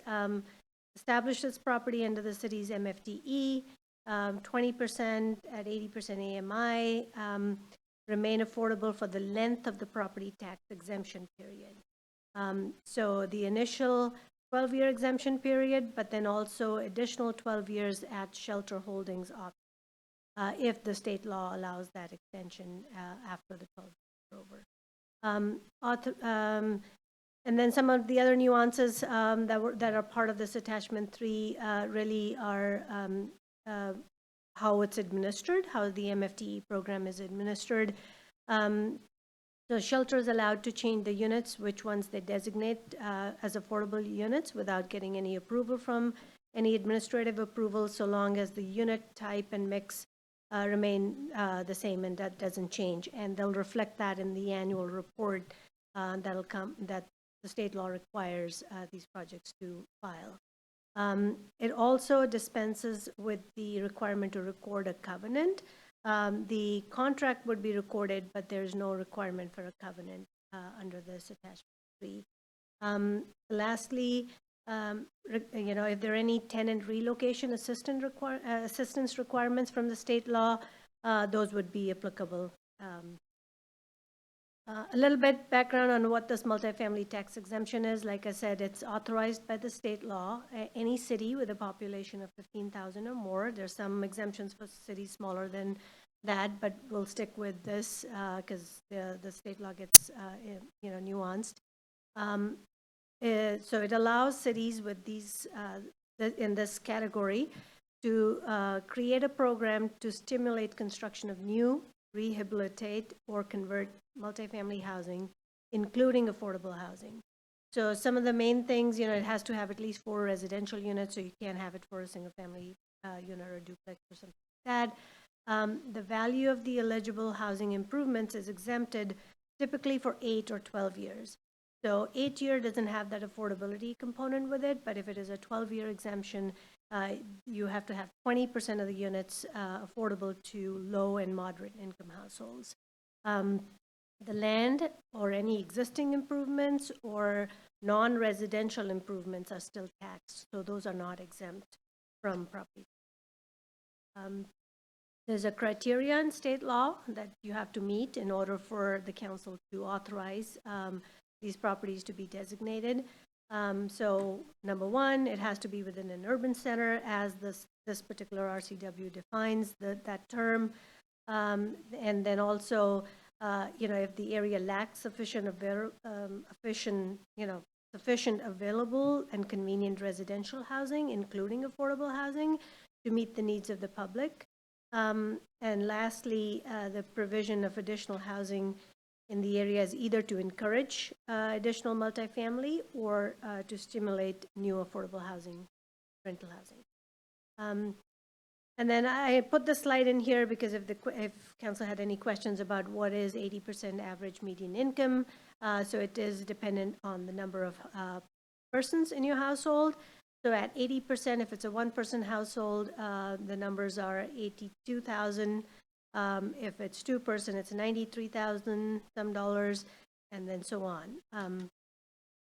And then the property tax distribution, I think there was some questions from council in terms of what is the city's share that's lost, what are some of the other entities. That will also have a foregone, not lost, but foregone revenue. So we just included this slide to show how the property tax distribution occurs with our levy code here. And also included in your packet is financial information. And, it's difficult to do a precise calculation because we don't know the valuation of the project and we don't know how much of the project is going to be taxed before the MFTE goes into effect while it's under construction. So we made some assumptions. We made the assumption that the entire project is built. So 1050 total units are built that are non-age restricted because if there are more age restricted units, then this number would reduce. But this is the maximum number of non-age restricted units that are allowed under the development agreement. So that was an assumption. We looked at other valuation of other properties and with the help of Arch, and I should mention Mike Stanger is online if you have any specific questions for him, as well as Anne Marie Soto from Madrona Law Group is also online if you have any questions related to state law. And then the other assumption we made was 60% of the value of the project is taxed before the exemption is effective.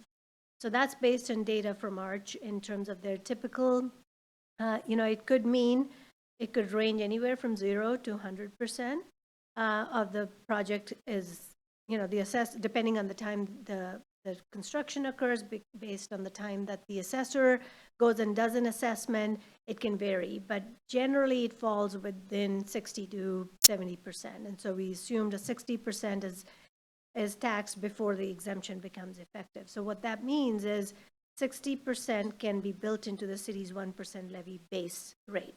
And so the 60% is spread out for the rest of the property tax owners, and 40% is foregone from collection of the taxes. So based on those assumptions, the city would likely forego about $180,000 a year, and Issaquah School District would forego about $480,000 per year. For all the property owners, what will get shifted, that will range in the numbers of $24 million over the 12-year period. But the other improvements, the commercial improvements, those will still be taxed. So there will be additional money that will come into the city. The construction sales tax, retail sales tax would be the other part of the equation.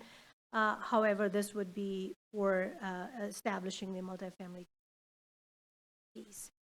Again, I think we included a chart in your packet to kind of show the other agencies and the split of the property tax based on that. So the next steps, so tonight you're just holding the public hearing, and then this item will come back to you all on March 4th for discussion, deliberation, and action. And that concludes the presentation. Thank you, Director Dhaliwal. I'm going to open the public hearing at 8:28 p.m. And again, if you are joining us virtually, if you would like to make comments, please raise your virtual hand or send the host a chat message. If you are in the room tonight and you didn't sign up, we'll make sure that any other speakers in the room get to provide comment before we close this portion. Clerk, has anyone signed up to speak or indicated a desire to speak? Mayor Pauline, no one has signed up. However, we do have a virtual attendee with their hand raised. Oh, that's great. We've gone over the public comments a couple of times now, so if we just want to head in and have the council receive the comments, that would be great. Connie Marsh would like to speak to the council. Thank you. Connie, I have made you a panelist. You can now unmute and turn on your camera.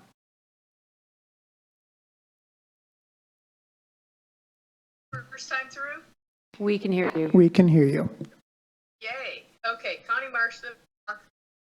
So, those last slides of the impact of the MFT were brilliant. I have waited years to see those slides applied. That was brilliant.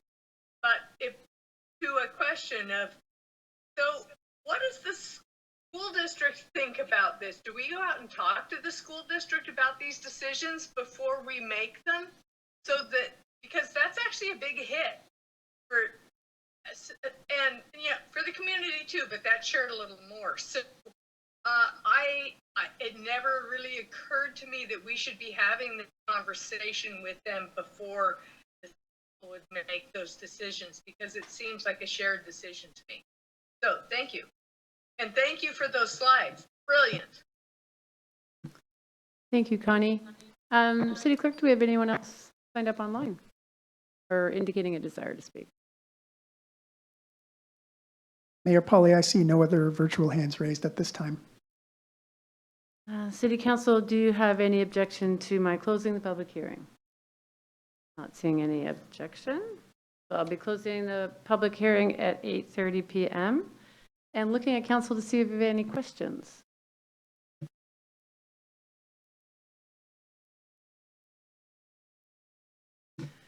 Council President. Yes. Fantastic information. Really, really, truly appreciate it. Thank you to Deputy Council President DiMichele for asking the question about the school district funds that would not come through. I will say we are talking to them on Friday, so it will be brought up. Is there a sense whether, I'm trying to determine, because there's lots to this, is it possible that the non-affordable housing would be built and receive basically the non-taxation for 12 years before the affordable housing, or does the MFTE benefit only happen when a portion of the affordable housing is built?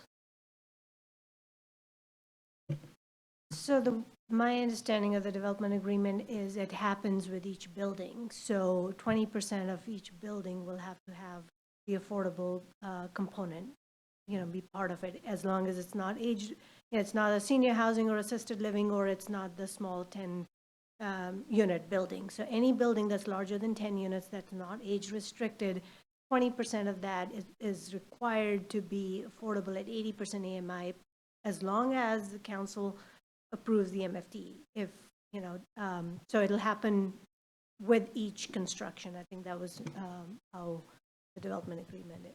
Okay, I appreciate that. So that means that we are achieving that by merit of the information that was in the development agreement, not necessarily because MFTE as a program only comes into place when the affordable housing is built. If we were looking at this for like a future, another concept, that isn't built into the MFTE program. Yeah, MFT is just the incentive, the Yes. financial incentive to get affordable housing. But the codes can link the two and say you need to provide X, Y, Z, and if you do this, then you will get the MFTE. So using that as a link, but they're two separate things. You have a code requirement and then you have the incentive. If I understood your question correctly. Yes. Fantastic. Thank you. Any other questions? Councilmember Hall. Ditto on the thank you for that extra information. So the RCW slide you talked about, so land, existing improvements, and non-residential are the ones that aren't exempt. What are existing improvements? What falls into that bucket? It's a vacant land for this, but if, that's just the state law requirement. If there were two buildings on it, those would not be. Oh, okay, I see. Yeah. Okay, thanks. Additional questions from council? This item will return on the March 1st council agenda for action. Does the city council have any direction on whether this returns on the consent calendar or under regular business? Thoughts? Council President and then Councilmember Hall. It's a big amount of money, even though it's not coming out of our general fund. I generally think of something of that nature to be on regular business. Plus, we may have the feedback from the school district that I think would be important to highlight. Councilmember Hall. Yep, impact is big. Put it on regular business. Okay, and Councilmember Joe, you look like you might weigh in as well, but you're just nodding your head like you're in agreement. Okay, regular business it is. Thank you. And the next item, thank you very much, Director Dollywell. The next category of business for this evening is our regular business, and the AB we're going to be looking at is AB 8753. It is the Economic Development Action Plan, and the request before council this evening is to approve the resolution. So I'd like to invite Economic Development Manager Jen Davis-Hayes and Economic Development Coordinators Farrell Ateneo and Juliana DeCruz to make a presentation. Thank you, team, for coming in. And I would like to interject and just say that the WebEx attendees are having a little bit of difficulty, so do speak up when you're in the microphone. Is this okay? Sounds good to me. Great. Hi, good evening. I'm Jen Davis-Hayes, Economic Development Manager for the city here, and very excited to share with you our Economic Development Action Plan. We've been talking about this all last year as we got ramped up and have been out in the community a lot, and so we are here to showcase what we did. So we also want to thank the Economic Vitality Commissioners who helped us throughout the year. They were in person at the Services, Safety, and Parks Committee on January 23rd. That was their third meeting of the month, so they are taking a little break tonight. But anyway, we are very excited that how much work, and they are very excited to kind of get going on this with the different committees that are planning to move forward. So I'm going forward too much. Okay, so again, the idea is to create a 3-year plan for economic development. As we know, the last 3 years have been very turbulent, and we know that that hasn't settled yet. So we are looking at trying to learn some lessons from the last 3 years, see what things make sense moving forward, and really give us some flexibility and focus moving forward. So we can give you a little bit of information that we heard from Services, Safety, and Parks, and then showcase our implementation and metrics, which I think is some additional information. From that time that we spoke to Services, Safety, and Parks Committee, in our written report, we have a more robust metrics section, so we added some things that we'll discuss tonight. We added some comprehensive plan policy connections showing directly how the action plan will help to implement some of the comprehensive plan. So I want to say comprehensive plan policies. And then we also added some additional business survey charts. This is kind of a quick summary of where we've been. So when I first started here in 2013, they had just completed the SWOT for there was a brand new department, just completed a SWOT, and we completed our strategic plan at that time as a department in 2014 to be for the 2015 to 18 years.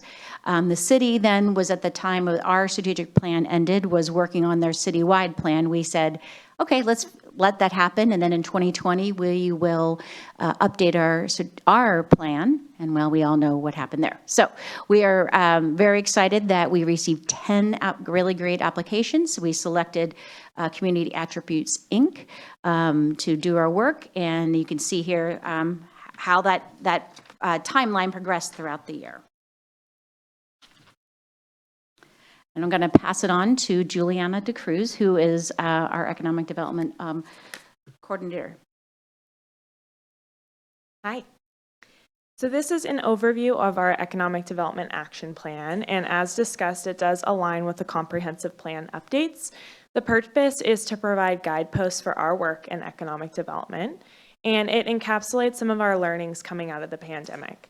We want to build on our strengths here in Issaquah, but we also want to be responsive to the entire business community. And while we have this plan here, we know it's not set in stone, and so we'll continue to work with the Economic Vitality Commission to stay on top of business trends and adapt as needed. And of course, we'll report back to the council quarterly. This is an overview of some of the Economic Development Action Plan themes. The first theme is access to opportunity, and that's some of our bread and butter work here in economic development. This is where we think about what it takes for a business to thrive. Do they have the space? Do they have the resources they need? The second theme is about the city acting as this convener role. We know we have great partners in economic development. We don't need to do this work alone. How do we bring businesses and resources together? And the third theme is about leveraging Issaquah's assets and building on our strengths. So we know that we have excellent outdoor recreation here, we have excellent creative industries, and we have a thriving home-based business industry. How do we build on those strengths while being responsive to all of our community? What does that mean on the ground level? So here are some examples. I'll give the first two examples and then I'll pass it off to Pharrell. So some of the actions that we will do is we'll continue to do those business outreach meetings that the mayor mentioned earlier.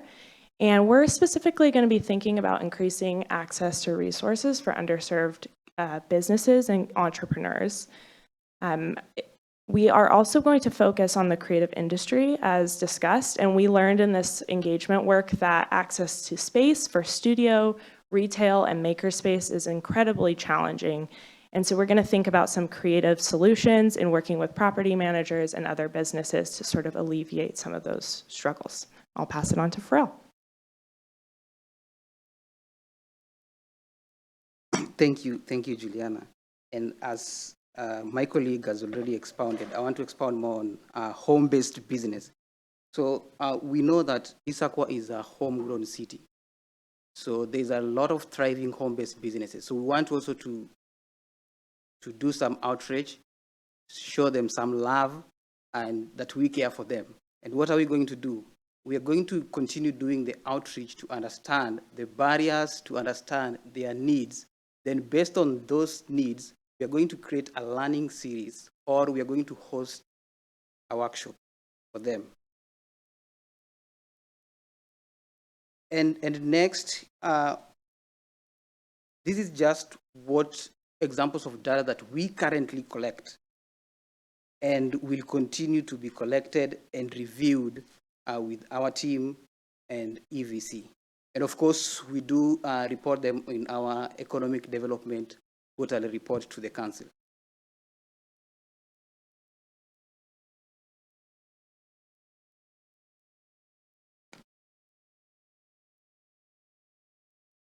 Then in the next slide is more of our action plan metrics and short-term outcomes. So the short-term outcomes, these are just immediate results that we came up with. These are the results that we anticipate. So the idea here is in the metrics, we have 4 metrics. And we wanted something that is smart, specific, measurable, achievable, and what am I missing? And time-bound. So that is what guided us in developing these metrics, because we realized if we come up with a whole ton of metrics, we won't be able to measure them.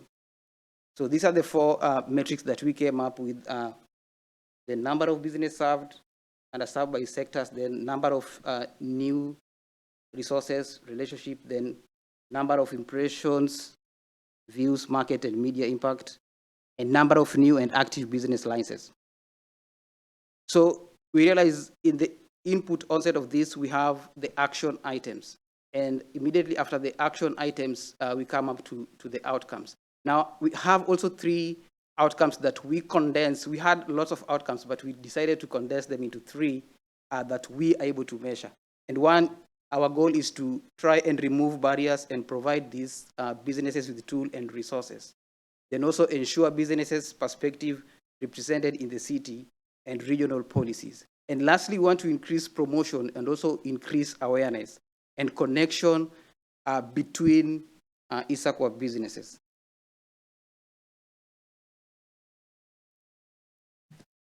So this document is a living plan. Huh? And by that, I mean, we will continue to review data, and that is important to enable us make a decisive decision. So the reason why we anchor all this in the data is because with the data, we are able to determine, are we growing, or is there a realignment that we need to do? So that is, data is more important in trying to build on what we do. And of course, our daily interaction with business, that is the business interaction. Then we want to work with our regional partners to discuss trends, which is important. We need to know what are the trends, not specifically in Issaquah, but around Washington and other parts of the states. And as well as the EVC and vision partners to ensure, the reason why we're doing this is we want to ensure we don't miss an important business need or opportunity in the future. So we want to align ourselves with the trends that are there. We want to be able to focus on other data, not specifically within Issaquah and Washington state. We want to extend our scope to try and compare what is happening in other states, what is happening in the whole United States. So we want to be able to build on that. And I think I'll pass it to Jane. Okay. So we are here tonight to ask for approval for the Economic Development Action Plan, and this is our recommendation. If that is approved, we'll begin implementation. A lot of that is the coordination with the Economic Vitality Commission. We have formed 3 new committees to implement this. And then, of course, we will continue to report back to the City Council in our quarterly written economic development action plan. Updates. Thank you. Thank you, team. Jen and Farrell and Juliana, that is great. Councilmember Martz, as Chair of the Services, Safety and Parks Committee, would you like to summarize the committee's recommendation on this item? Thank you, Madam Mayor. I would. So the council provided feedback on the following questions. Are there significant concerns with any of the proposed action plan elements? We were very supportive of the plan and we appreciated the data in the plan, so no, not significant concerns. Are there other economic development metrics that should be considered? We discussed recommended expanding the explanation of the metrics and how they will inform future plans. In other words, how's that feedback loop going to work? Adding a tracking metric for the implementation, and then interest in learning more about large employers and how the city is doing on that front, as previous conversations about large employers and the differences there. Is the economic development quarterly report sufficient for progress reporting? Committee felt quarterly reports currently are excellent, and we suggested considering identifying when targets are reached in the report. And then finally, we recommended returning this item under regular business tonight, the conversation that we're having right now. Thank you. Thank you. Does council have any questions? Member Hunt. Thank you. I have a specific question about the survey. And I emailed this, but it was late breaking email question. In the survey, most of the survey was conducted, vast majority of the survey was conducted in English.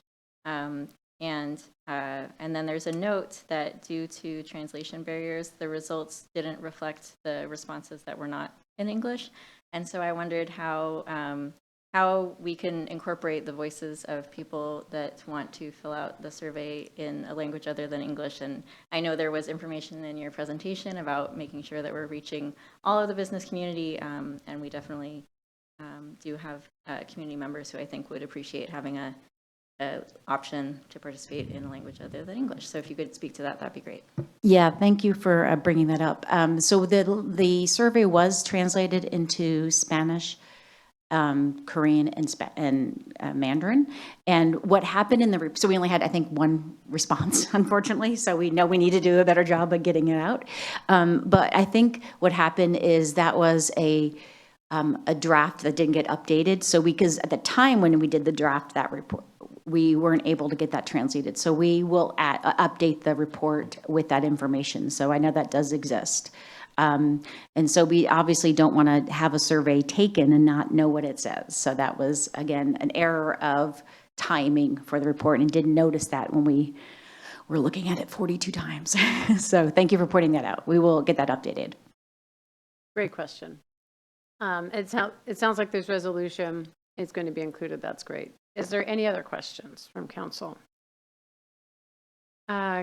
Is there a council member willing to make a motion? Are you looking for a council member? I'm just totally caught flat-footed on this. Oh, so if somebody else wants to make the motion, we I would have a love council it. president who's going to step in and make a motion. I got you on that. I move to approve resolution number 2024-08, adopting the 2024-2027 Economic Development Action Plan. Second. There you go. On your tippy toes this time. It's been moved and seconded. Is there any council discussion? Council President?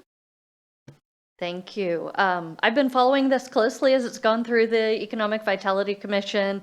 Really appreciated all of the information that came out on the creative district and the need for all of that. That was a really interesting portion of the discussion. So just wanted to highlight that and appreciate that. As a home-based business, I'll raise my hand if you have any questions. Happy to be a member that's working with you guys. I have seen the emails with the meetups that have been happening, so I just haven't been able to participate, but I will look for that. But overall, I just wanted to highlight the great work on this, and looking forward to a really thoughtful approach to our economic development that is very specific to Issaquah. This report would not have come out if you were talking about North Bend or Bellevue or any of the other cities. It's very much a highlight of our community and our particular businesses. And so I think the fact that you can read that in and the engagement of the Economic Vitality Commission really is highlighted in this. So I wanted to appreciate that. Great. Any additional council discussion? Deputy Council President and then Councilmember Hall. Thank you, Mayor Pauly. I just want to affirm the comments from the council president. It was lovely the way that the arts have been incorporated into the plan. It is an amazingly detailed plan, and I would just encourage members of the public who are interested in what we are planning to do to take a look at it, because not only does it lay out the strategy very well, but it's just packed with really, really interesting data. Spent a long time with this strategic plan and learned a lot about Issaquah. It was a really well done report and proposed plan. So I will be without a doubt supporting it. But again, just so thankful that we are looking at the arts not as something that's just nice to have. It is really nice to have the arts we have here, but it's also an economic driver, and I think that's an important conclusion that the strategic plan highlights. So thank you. Thank you for the good work to everybody. Councilmember Hall. Oh my gosh. I mean, outstanding work from our economic development team. Thank you so much. Also our Economic Vitality Commission for the countless hours that they spent working on this. I mean, there's extensive storytelling through data in the report here in the beginning and in the end that I think is truly invaluable for us as council, as policymakers, to be able to now interpret what are the needs of our business community and what should we be prioritizing. I think, coming into this, really ensuring that efficient permitting was in the plan, it lives in it. Business assistance and connection to resources are also really big things that I hear from business owners. That lives in it. Taking advantage of our unique setting, creative districts already been mentioned. We're one of only 13 communities in the entire state that have a creative district. So wonderful that we have an emphasis on that. Of course, the Issaquah Alps and Lake Sammamish makes us a leading, destination for tourism and recreation. So glad to have an emphasis on that too. Like you said, very unique to Issaquah. Just very happy to see this here and to be voting in favor of it tonight.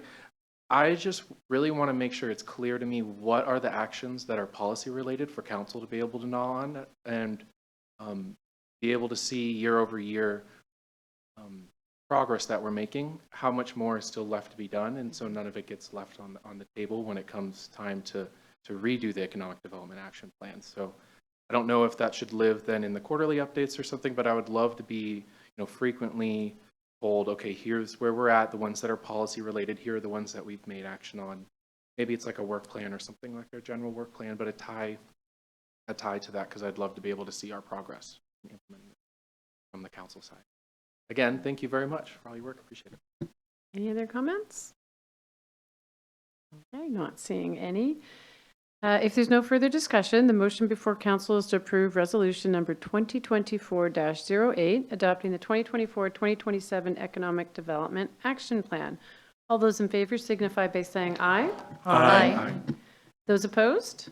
That carries unanimously, 6-0. I just also want to thank the team. Thank you all for coming to this meeting and sharing in the work.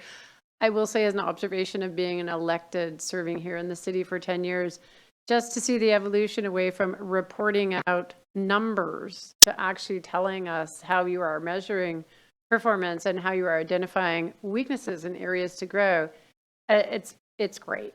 And it's showing in the work that you're doing and presenting tonight. So thank you so much for all that you did, and thanks for coming this evening. We're going to move into our next item of business, which is committee and regional reports. And we're going to call each council member by name. So Councilmember Joe, let's start with you. Thank you, Madam Mayor. Part of the economic development work that we are doing is having our Lodging Tax Advisory Committee meet Valentine's Day, 3 o'clock in the afternoon. Look for the location on the website. And also, Cascade Water Alliance will be having their board meeting the 28th of February. And the Public Policy Committee that I am on will be meeting on February 7th. That concludes my report. Thank you. Thank you. Councilmember Hall. Thank you. Just to announce that this Thursday, February 8th at 4 p.m. at our headquarters on Newport Way is our next Eastside Fire and Rescue Board meeting. It's going to be very short, really nothing of substance on our agenda. But then the next meeting, and that is March 14th, will be our big one where we have new member orientation. We have a new alternate in Council President Lindsay Walsh joining Eastside Fire and Rescue. We also have some other new members from the different fire districts because we had some retirements from long-time fire district commissioners. So the board will look a little bit different. We'll have our orientation and elections for new board leadership. And yeah, that'll be great. And with that, that concludes my report. Thank you. Councilmember Hunt. Thank you. I have 2 meetings to report on and 1 upcoming meeting. On January 25th, there was a special meeting of the Planning, Development, and Environment Committee. It was actually a meeting of the Environment Board that was their retreat, but Council President Walsh and I attended, and so it was it served a double purpose and was also noticed as a Planning, Development, and Environment special meeting. The point of this meeting was for the Environment Board to have a retreat, and they actually reported it out in a very thorough manner earlier this evening, and the City Council role was really to listen and hear their observations having served on the board, as well as to provide some feedback on how we value their insights and their recommendations that they provide to both the Planning, Development, and Environment Committee, as well as the council, and also to give them some information on our council process. Mostly we were in listening mode, and it was a great meeting. There was also a meeting on January 18th of the Salmon Recovery Council of Raya 8, which is the name of our watershed. And the main action that we took was to approve our legislative agenda and a letter to our state legislature. The state legislature is in session, and so we approved the letter to send to our state legislature. The main priorities are similar to the priorities in previous years and revolve around having recovery for salmon recovery and funding for restoration programs, fish barrier removal, as well as a focus this year on streamlining regulatory review and permitting for habitat restoration. This is at all levels that it would make a lot of habitat restoration go a lot faster if it were easier to go through the regulatory and permitting process. That concludes that meeting, and then I have 1 upcoming meeting. The Planning, Development, and Environment Committee of this council will meet tomorrow here in council chambers. We have 2 items. ID 1568, which is the Central Issaquah Pioneer Program, and ID 1581, which is the Comprehensive Plan Update Draft Economic Vitality Elements. That concludes my report. Thank you. And as mentioned earlier, Councilmember Ray has an excused absence this evening. We'll move to Councilmember Martz. Thank you, Madam Mayor. Sound Cities Association Public Issues Committee meets for the first time in 2024, Wednesday, February 14th from 7 till 9 p.m. It's going to be an online meeting.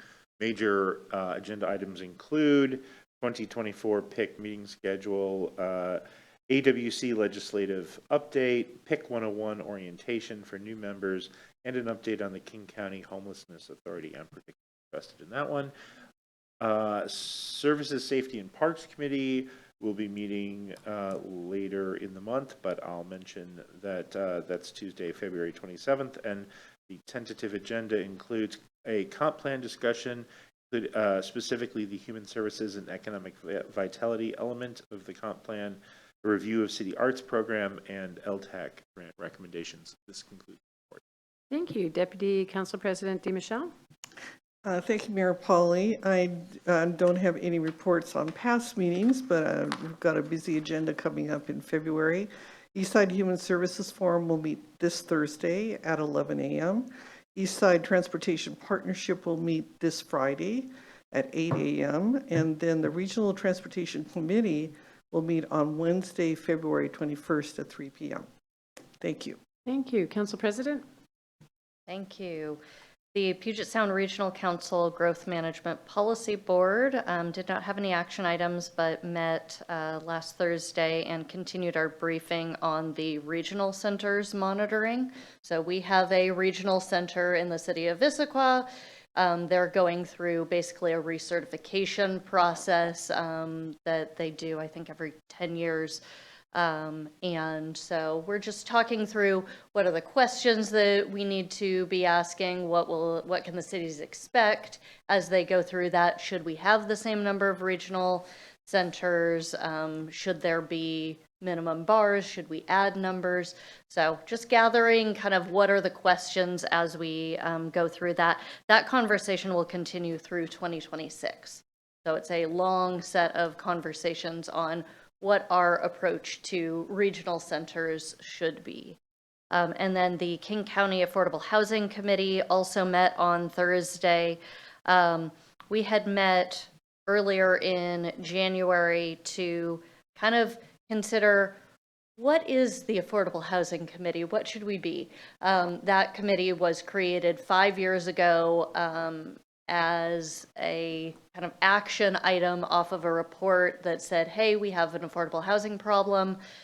The Affordable Housing Committee was created as a subset under the Growth Management Planning Council, mostly because that was the easiest and quickest thing to do, but it does provide some barriers. We don't have the ability to tell anybody what to do. We don't have the ability to tax, like, say, the Sound Transit organization does. And so there's always this push and pull between, hey, we'd like to do a lot, we understand what the problems are, but we don't have the power, the authority, or the responsibility. And so we're having this conversation about what does the Affordable Housing Committee do well, what should we be doing, and so we got a debrief on that feedback of what we could propose as charter amendments. And then we also got a briefing. One of the big things that the Affordable Housing Committee is going to do over the next year is review all of the city's housing chapters of the comprehensive plans as they are proposed, to give feedback and provide a little bit of push and pull. We don't have the same authority as, say, the transportation element, where there's a little bit of, hey, if you don't do it right, there's money involved. But this is providing the really highly qualified staff at King County the ability to kind of look at it and say, are you meeting all of these check marks? And if not, hey, maybe you would want to make some changes to your housing element so that it helps pull everybody forward. So we'll see how that goes.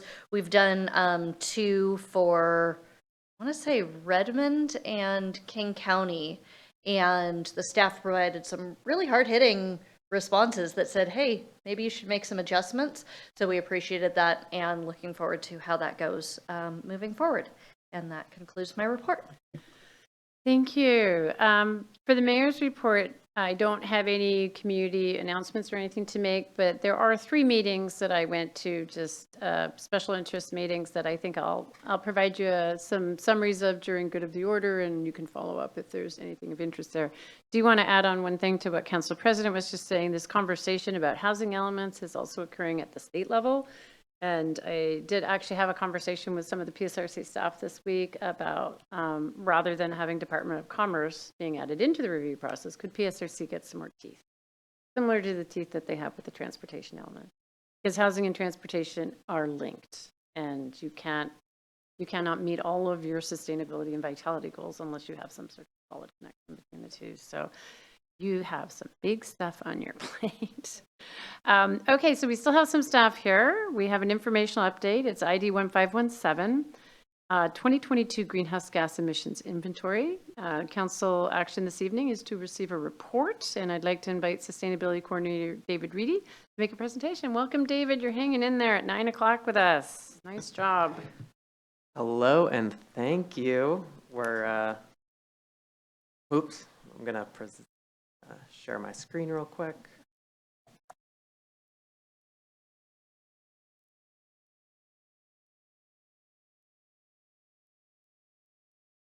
All right. Well, hello everyone. My name is David Reedy. I'm the Sustainability Coordinator with the city, and I'm here to talk with y'all today about our 2022 greenhouse gas emissions inventory. So just before we begin, the goals of this presentation are to provide an update to City Council on the results of this inventory and to discuss how the findings and output of the inventory can impact our policies, programs, projects, and budgets. Before I dive into, we have a few slides kind of setting the stage and setting the context before I dive into some of the data. And so to set the background, these greenhouse gas inventories are intended to calculate, quantify, and assess the community-associated and government-associated greenhouse gas emissions and their sources. And we really conducted this greenhouse gas emissions inventory as a means to understand where our emissions are coming from here in the city at both the community-wide level as well as in our government operations, and how our city actions, policies, and programs are really connected with these sources of greenhouse gas emissions. Additionally, with our previous inventories, we'll be able to review some trends and progress towards achieving many of the targets that we set out in the Climate Action Plan. I do want to note that the greenhouse gas inventory methodologies are regularly changing. So the 2022 methodology had a few differences from previous inventories, and we actually went back and updated our 2017 and 2019 inventories to use the same methodology so that we would have 5 years of easily comparable data that used the same methodology. However, from our first inventory in 2007, a lot has changed, both in availability of data, how we can analyze that data, and how we look at things. So I do want to note that these inventories really are best seen as that point in time estimate of where our emissions are. Additionally, going into this, we already know a lot about greenhouse gas inventories, right? And so this is just kind of showing some of the sources of greenhouse gas emissions that we know about based on our previous inventories. And so regionally here in the Pacific Northwest, we were already aware of, and this current inventory kind of confirms that our biggest sources of emissions are transportation and energy use associated with our buildings and our built environment. There are a whole host of other greenhouse gas emission sources, so landfills and compost. There's emissions associated with a whole host of different things. And so these inventories really are synthesizing a whole host of different data sources. So going into our process, we pursued this greenhouse gas inventory in partnership with the Eastside Climate Partnership cities, Bellevue, Redmond, Kirkland, and Mercer Island. And it was completed by Cascadia Consulting between July and January 2024. I received the final data updates the day before this presentation was due, so we were making some last minute updates there. The inventory was completed in compliance with ICLEI Local Governments for Sustainability best practices for community-wide and government operations inventories. And I want to note Cascadia Consulting does a lot of the inventories regionally and across this area with local governments, county governments, state governments, etc. And then the ICLEI best practices is they have tools and guidance that are used both nationally and internationally in this regard. So we're trying to use the best methodology and work with folks who are really knowledgeable about this in this inventory. The 2022 greenhouse gas inventory represents our 5th community-wide greenhouse gas inventory that the city of Issaquah has conducted. Again, our first was in 2007. And it does represent the first government operations inventory that the city has ever done.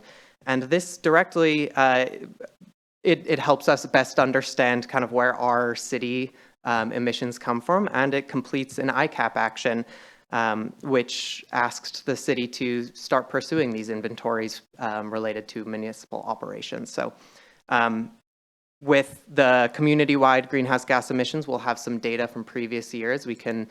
That can put the 22 inventory in context. For the government operations inventory, that inventory is standing alone for now, and as we do more of them in the future, we'll have more data to compare to. So, again, before I get into the data itself, I wanted to kind of talk about the context for our 2022 inventory. So, one note is that the city of Issaquah, between when we first did an inventory in 2007 and 2022, has experienced a lot of population growth and a lot of business growth. And that does impact the overarching numbers of our electricity use, of our waste generation, of transportation in the city, right? So that's some context around our emissions. Additionally, 2022 is the first inventory we've conducted since COVID-19. And so we see that reflected in vehicle miles traveled and transportation emissions. We are assuming we're seeing that in vehicle miles traveled and transportation emissions. And so it's important to kind of think about this inventory within the context of more of a return to pre-pandemic levels of operations, but not necessarily having gotten there.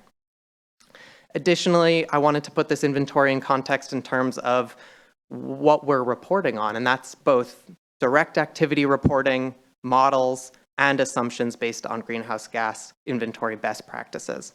So direct activity reporting can be, for instance, the specific amount of gasoline consumed by our vehicle fleet for the city operations. We calculate that, we know that, and so we were able to put that into the greenhouse gas emissions tool. There are other pieces of this, such as models, so thinking about the on-road transportation's emissions associated community-wide here in our city. We unfortunately do not know the exact gasoline consumption here in the city for all vehicles that come through the city. And so this is a model based on best practices from PRSC that has specific countywide data on transportation, vehicle miles traveled, and as well as the fuel mix of our vehicles, right? So there's a lot of different pieces that go into this, and again, we try and use the best available methodology that we have. A few top takeaways. So unsurprisingly, the largest sources of community-wide and government operations emissions were those associated with the built environment and transportation. And that is consistent with our previous greenhouse gas emissions inventories. It's consistent regionally as well. Additionally, a lot of the city actions that staff currently are pursuing or have implemented and have worked with the city council on are in line with those emission sources, thinking about how we're addressing our transportation emissions and then thinking about how we're addressing emissions within the built environment. And at the end of the presentation, I'll try and draw some lines specifically between different actions, policies, and programs and some of these emission sources. Additionally, we wanted to point out that the ICAP targets and goals are very ambitious. And so meeting those is going to require continued effort here at the local level as well as expanded local level. But it's also going to take that state level, utility level action, federal action, and investment. And it's really a patchwork of all of these sources that can help us reach those climate action goals, right? So we play a big role in that, and so we want to highlight that it's important to keep pushing these climate actions to help us reach those goals in the ICAP. Additionally, you'll see on the next slide, you'll start to see some of the data itself, and I want to note that most of the community-wide greenhouse gas emissions that you'll see between 2017 and 22 really come from utility and state action in terms of an improvement or a reduction in the carbon intensity of the electricity that comes to our city. So Puget Sound Energy's fuel source mix for electricity has gotten cleaner over that 5-year period, and that makes a very real dent in the greenhouse gas emissions, community-wide greenhouse gas emissions, as you're about to see. So diving into the data, and I want to make sure that the whole council is aware, we did include a greenhouse gas inventory report with council materials that has a lot more specific numbers and data associated with it. So please feel free to peruse that for more detailed numbers if I miss any. But so this chart here is really showing how our greenhouse gas emissions look between 2017 and 2022. And again, those are the 3 years of inventories that use the same methodology. And one of the things that immediately stands out is that the 2017 and 2019 emissions, overall emissions, have remained fairly similar, but then there was that drop in 2022. And again, that is mainly due to the improvement or the reduction in carbon intensity of Puget Sound Energy's fuel mix. You can also see that per capita greenhouse gas emissions really reduced over that same period and have gone down a little bit more. There are a number of other things that we can pull from this. So for instance, the amount of natural gas use in our buildings has remained fairly consistent over all 3 of these years. And that is even with business expansion and housing expansion in the city, right? And so that speaks to either some of those new buildings are not putting in some of that fossil fuel infrastructure, or we're pulling some of that out and transitioning to electric. However, we're still seeing a consistent level of natural gas emissions in our built environment over these 3 years, right? And so that is, for instance, one of the areas that we need to continue to focus and drill in on to address our emissions and get to those ICAP targets. Additionally, there is, as I mentioned before, it's kind of hard to pull out in this graph, but there is a reduction in transportation emissions and with overall vehicle miles traveled. I don't remember the exact numbers from the report, but there is that reduction in vehicle miles traveled and transportation emissions over those 5-year period. However, I think one of the questions is going to be with as more folks are returning to work, whether or not those numbers increase at the next inventory that we conduct. This is a graph that unfortunately I did not get in time for the reports or for the presentation, so it will be updated after the fact. But I did want to just show the 3 emission inventory years, 2017, 2019, and 2022, in the context of our ICAP goals. So we have our 2030 goal of reducing emissions 50% reducing emissions 50% by 2030 compared to our 2007 baseline, and then by 95% by 2050 compared to our 2007 baseline. And so this is really just showing that we have a long way to go still to reduce those emissions, and that's going to require a fair amount of work there.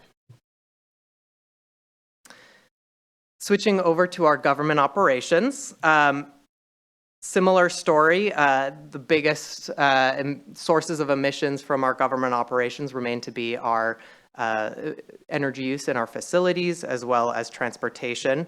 And I think there are a few pieces that stood out here to me. For instance, natural gas use in our facilities represent about a quarter of our emissions, and that around 87% of that is from 3 facilities: Public Works, the pool, and the community center. Additionally, electricity, the vast majority of our electricity use is also from a few of our largest buildings as well, including City Hall IPD. When it comes to our on-road fleet emissions, the largest sources of emissions in our on-road fleet continue to be the law enforcement vehicles as well as our utility maintenance vehicles. And so when that all kind of plays a role into for our considerations as we think about decarbonizing our municipal facilities as well as decarbonizing our vehicle fleet. I think it's also important to highlight that a quarter of our government operations emissions comes from employee commute. And this is based on data for 2022, which is since the the remote work policies, right? And so that's going to be a tough emissions number to pull down, but we'll talk a little bit about some programs there. And then also, I think that's just an important number to kind of keep track of and keep thinking about as we move forward. Councilmember Joe? Yes. If you could go back to the last slide, I just have a brief question. As our fleet goes to electric, would we see a reduction in the purple slice, but an increase in the electricity slice? But then an overall reduction of total greenhouse gases, is that kind of the message? Yeah, so what you'll actually see in this graph, so it's kind of funky. So what you'd actually see in this graph is you'd see a reduction in that purple slice. We won't see an increase in the electricity slice. And that's actually because of the city accounts being on the Green Direct program through Puget Sound Energy, as well as the possibility of transitioning other city accounts to the Green Power program. And so those are programs that directly connect our electricity use within our buildings and our facilities to renewable energy generated here in Western Washington. And so in doing this process, in speaking with Cascadia Consulting and Puget Sound Energy, the electric accounts that are specifically on those programs, it was deemed that they essentially would zero out as renewable energy, and so it wouldn't be reflected in here. And also, there was a lot of confidence that Puget Sound Energy is not double counting that emission, so it's not like we are taking credit for it and Puget Sound Energy is taking credit for it. Instead, it is just us taking credit for it. And so this 21% of our emissions being from electricity is actually not showing all of our electricity use. It's really just showing the electricity use that's not currently on our Green Direct program, which does account for roughly 80% of our current electricity use. Okay, that's really detailed for 9:25. Sorry. I would just ask that if you could make a footnote of that and try to explain it a little more carefully when you do your next update report to kind of have us track that a little bit.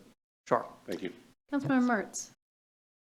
Thanks. I have a question, and you'll have to tell me if I'm misunderstanding it. I haven't taken chemistry since 1985, and I got a C when I took it then. So the methane economy, CNG, in its methane form, is a much more powerful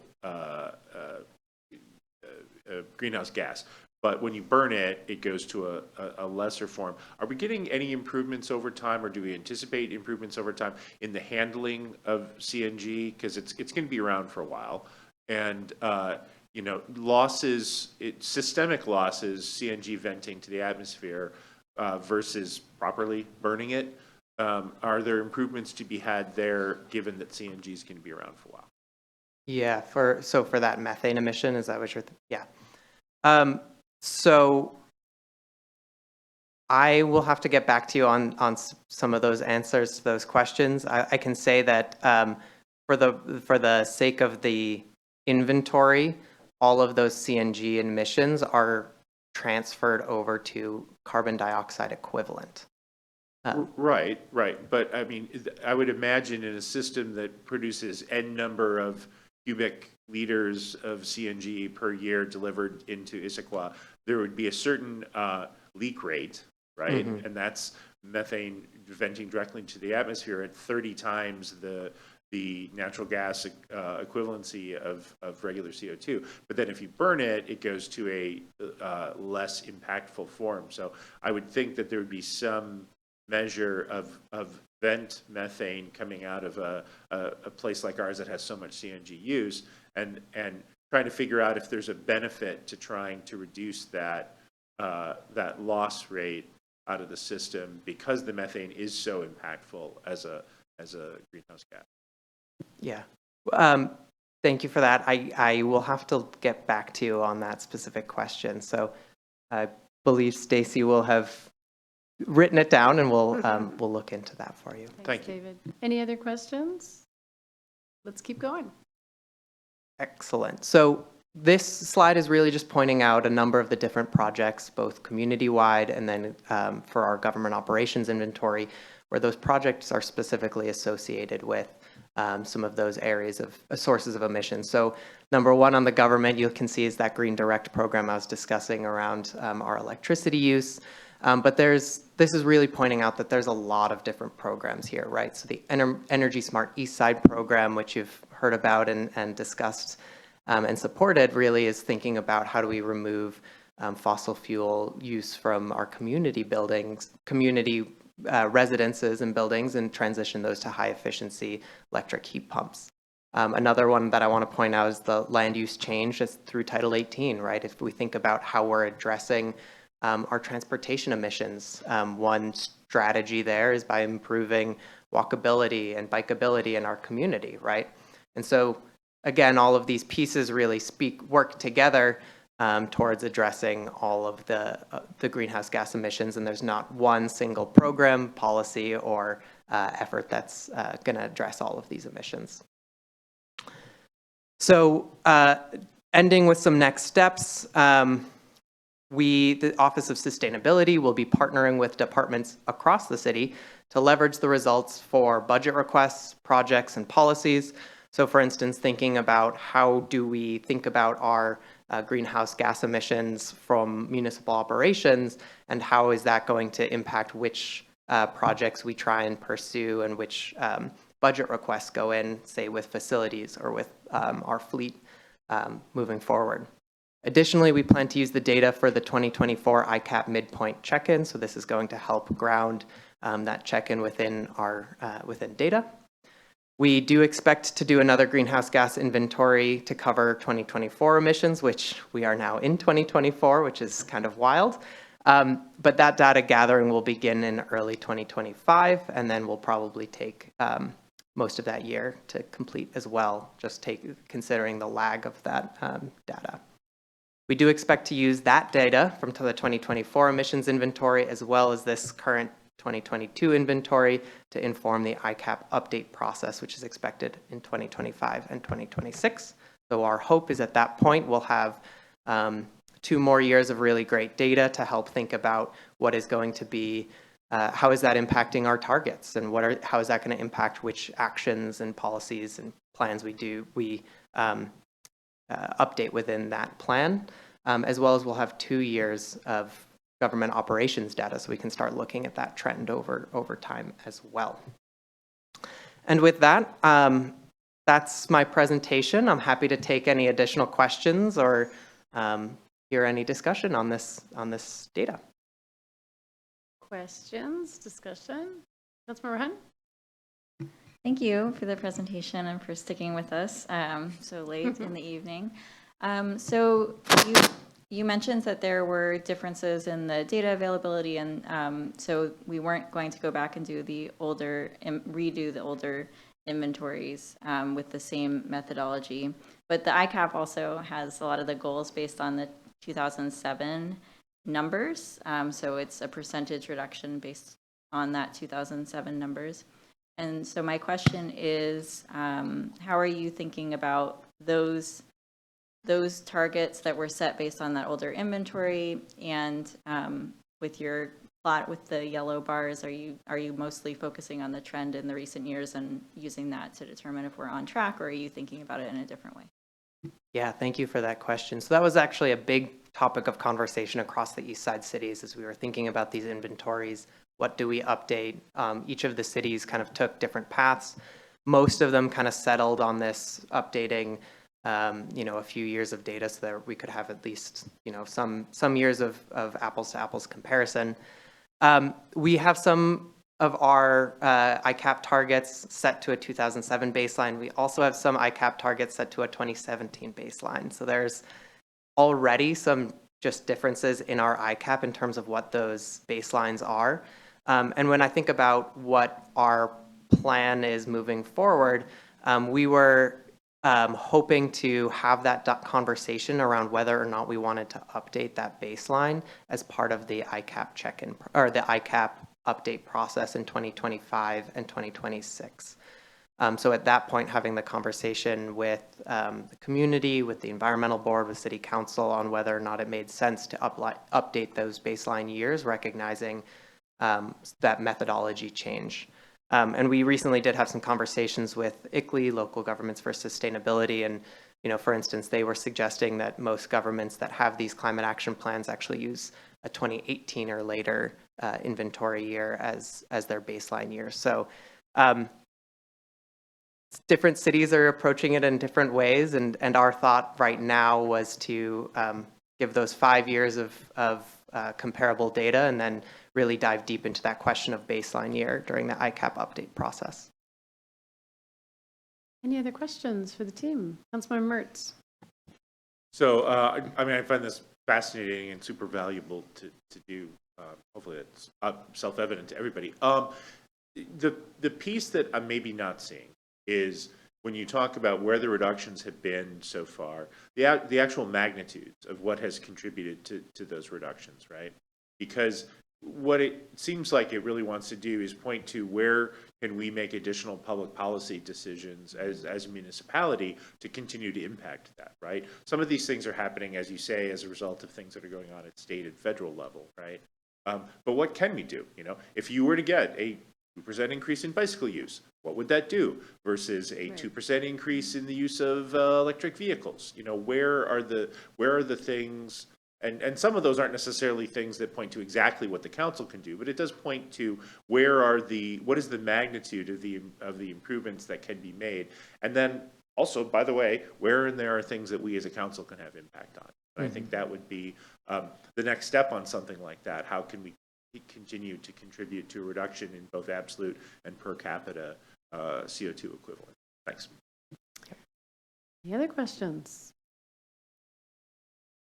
Well, thank you for this informational item tonight. There's no city council action being asked for. It is fascinating. I think you have a lot of data dorks up here who really like to see numbers and graphs and charts. So I do remember in the 2017 analysis talking with staff and finding out a bit disappointing that we actually went up in total emissions, but per capita we went down. Now to see that trend changing in this recent edition of 2022 data is very exciting. So thank you for that. Sure. Would it be appropriate to make a comment? Mm-hmm. Not a question. Okay. Instead of a question.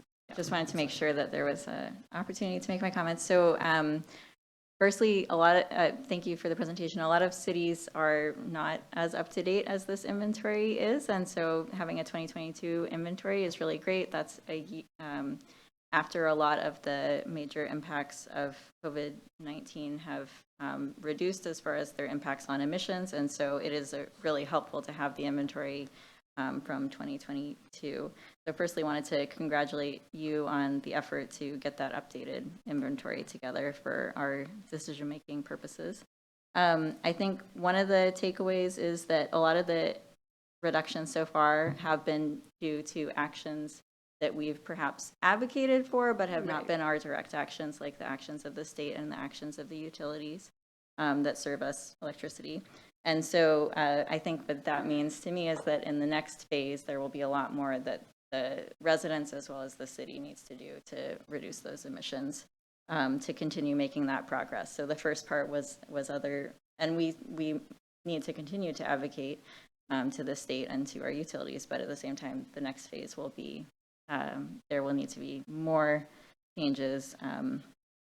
And I also think it'll be great to share this with the community as far as putting it into terms about here's where you can have an impact and here's how you can help meet these goals. We have a community that's very interested in making sure that we are meeting our climate action goals. And then also I think there's some interesting takeaways in terms of the municipal operations piece. Especially interesting to me is the large impact of the pool operations, especially in light of our recent discussions about expansion of the pool and making sure that we are meeting the community need for a pool, but also meeting the community need to reduce our greenhouse gas emissions footprint.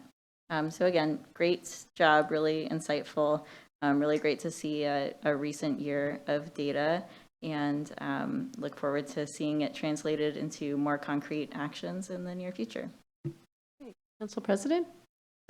Thank you. I think I had a very similar read through. I highlighted things like the government data and the pool and the conflict there between what we want to provide as services, but also the direct impact on emissions. I wanted to particularly appreciate the government operations data, because that really is the first thing that is in our control. But it only represents 1% of our community emissions.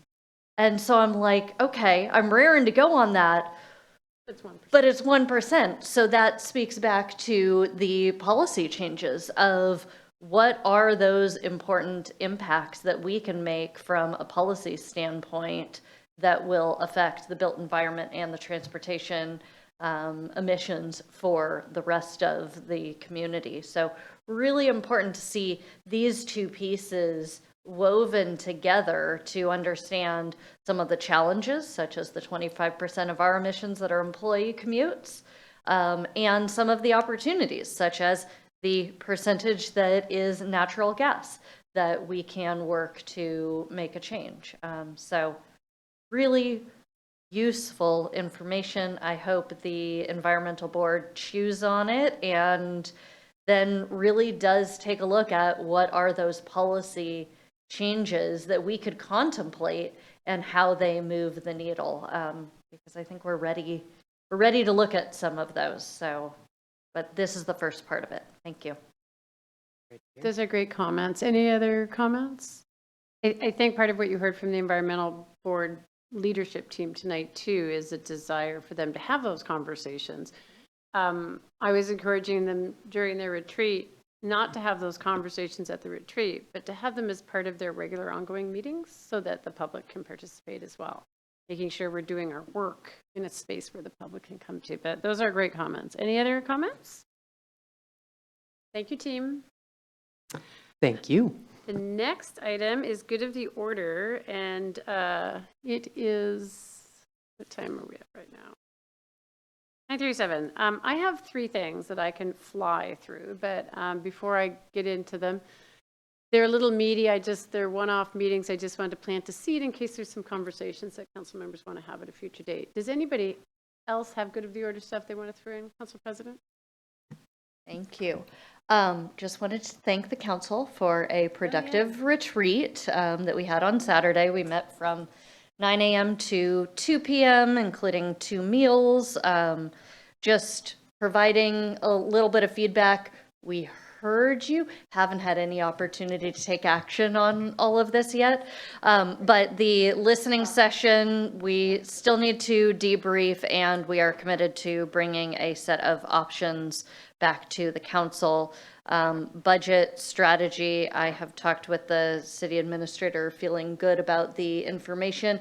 If you guys have any feedback on how you felt those conversations went, what more you need, either get in contact with us or the administration. I know they're always interested in those conversations, but generally I feel like we have set ourselves up well for the next set of conversations, including asking our questions to the administration as far as the information that we're going to need for the next conversation. So wanted to say we heard, we will get back to you, and thank you. Any other good of the order? Okay, you're going to hear me speaking really fast here. The first one I wanted to give a quick update on was the Attorney General's Organized Retail Crime Task Force. This was established last year, and those of us that worked on helping to advocate for funding for this also asked that the Attorney General continue the task force that we're able to monitor and see progress. There's a couple of pieces of legislation out there right now that could help with our work on organized retail crime, and that is that the state is, and these were valid when we went to the meeting, they may be off the table now, but proposing asset forfeiture for those that are leading these organized rings, proposing ability to indict perpetrators instead of charging, since they typically flee once charged, grants made available to small businesses, and a proposal to seize vehicles that are used in ongoing retail. So this is some ways that the state may be able to assist us in this, and we are very supportive of it. The task force is made up mostly of large retailers, union representation, a few cities and some law enforcement. We did report that Issaquah still has shoplifting at record high levels. Almost all of it organized. Stolen vehicles are usually staffed with individuals who are struggling and living outside and have various challenges. And so we're still seeing the model that evolved during COVID is still very much present in our market. We have seen an 11% drop from the peak, but the peak was very significantly above what was going on in 2019. 300% increase in stolen vehicles in Issaquah from 2019 pandemic. We're not seeing any improvement in that. And about half of our retailers are working with us in our local organized retail crime, but that tells you that half are not. So there are some initiatives at the national level to try and get all retailers to participate in working with law enforcement and cities to reduce this trend. They're finding at the national level that this is cross-county, cross-state, and actually from other countries. So this has become a really, really big thing. There are only 2 investigators currently on the AG's team. They're hoping to get more staff, but with just 2, it is going to take some more time. It is taking time to get enough information to be able to charge. There's also a lack of prosecutorial capacity at both the county and the state level that is also hindering prosecutions. The retailer input from retailers about their staff is that stress, anxiety, and the managers, supervisors, employees is at all-time high. Younger staff are struggling with PTSD as victims or observers of extreme violence, and managers are trying to provide mental health support. The financial losses are still extreme, even with the investments in providing additional security and hardening. The Retailers Association has created something called the Vibrant Communities Network, which is national retailers stepping up to focus on data analytics and to compel all retailers to participate in working with local law enforcement. So it's not very good, is the bottom line. It's not much better than it was when we started attacking it here as a city council 2.5 years ago.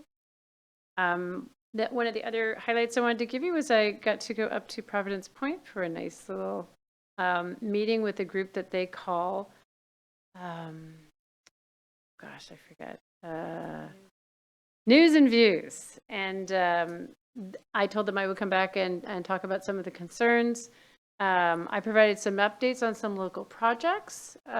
We talked about school siting. As you know, they're still really concerned about the project that will be happening adjacent to their community. They do know that we have electeds working on the bond committee and would like to actually invite you up for a News and Views session of your own. They were very interested in getting information about the sister city visit. And the last one is just some highlights from the recent U.S. Conference of Mayors meeting in January. Just to let you know that this 3 or 4 day meeting in DC is a time for mayors, usually 600 to 700 mayors gather together and talk about issues facing communities. There's nothing really going on in Issaquah that isn't happening everywhere else. So as you can imagine, the conversations around systems of care, which is something Deputy Council President Dee Michelle and I have talked about a lot. How are we helping those who are suffering from addiction, mental illness, behavior health related issues, and with their points of entry into the system? They're talking about this all around the country because we have very cold handoffs between services right now in many places, including us. Lots of talk about homelessness. A case study from Mayor Cassie Franklin in Everett talked about the challenges of locating shelters. And that was fascinating. Fentanyl was a huge conversation. And the discussion of the state of local authority. Jurisdictions are facing it all around the country where legislatures are stepping in and changing the rule books on them. Here, right now, it's happening in housing and land use. In other places, they're taking away airport authorities. They're taking away court systems. So all kinds of anxiety and stress around local authority being eroded. Anti-Semitism, Islamophobia was a big topic, and what we can do with messaging in our community. Gun violence, and then PFAS. Lots and lots on PFAS. It's also an opportunity that I get to get some time in either the Congresswoman's office, which I did this time, or our senators. But just to let you know that the stuff that you are tackling here, everybody is working on. Our issues are the same as the rest of the country. And I appreciate the creativity of this council in piloting things, test driving things, being open to new approaches. That's not typical. That is very Issaquah, so just so you know. And that was it. Those were the 3 recent meetings that I had. And if anybody else has a good of the order item, I'm going to move into upcoming council meetings. Okay.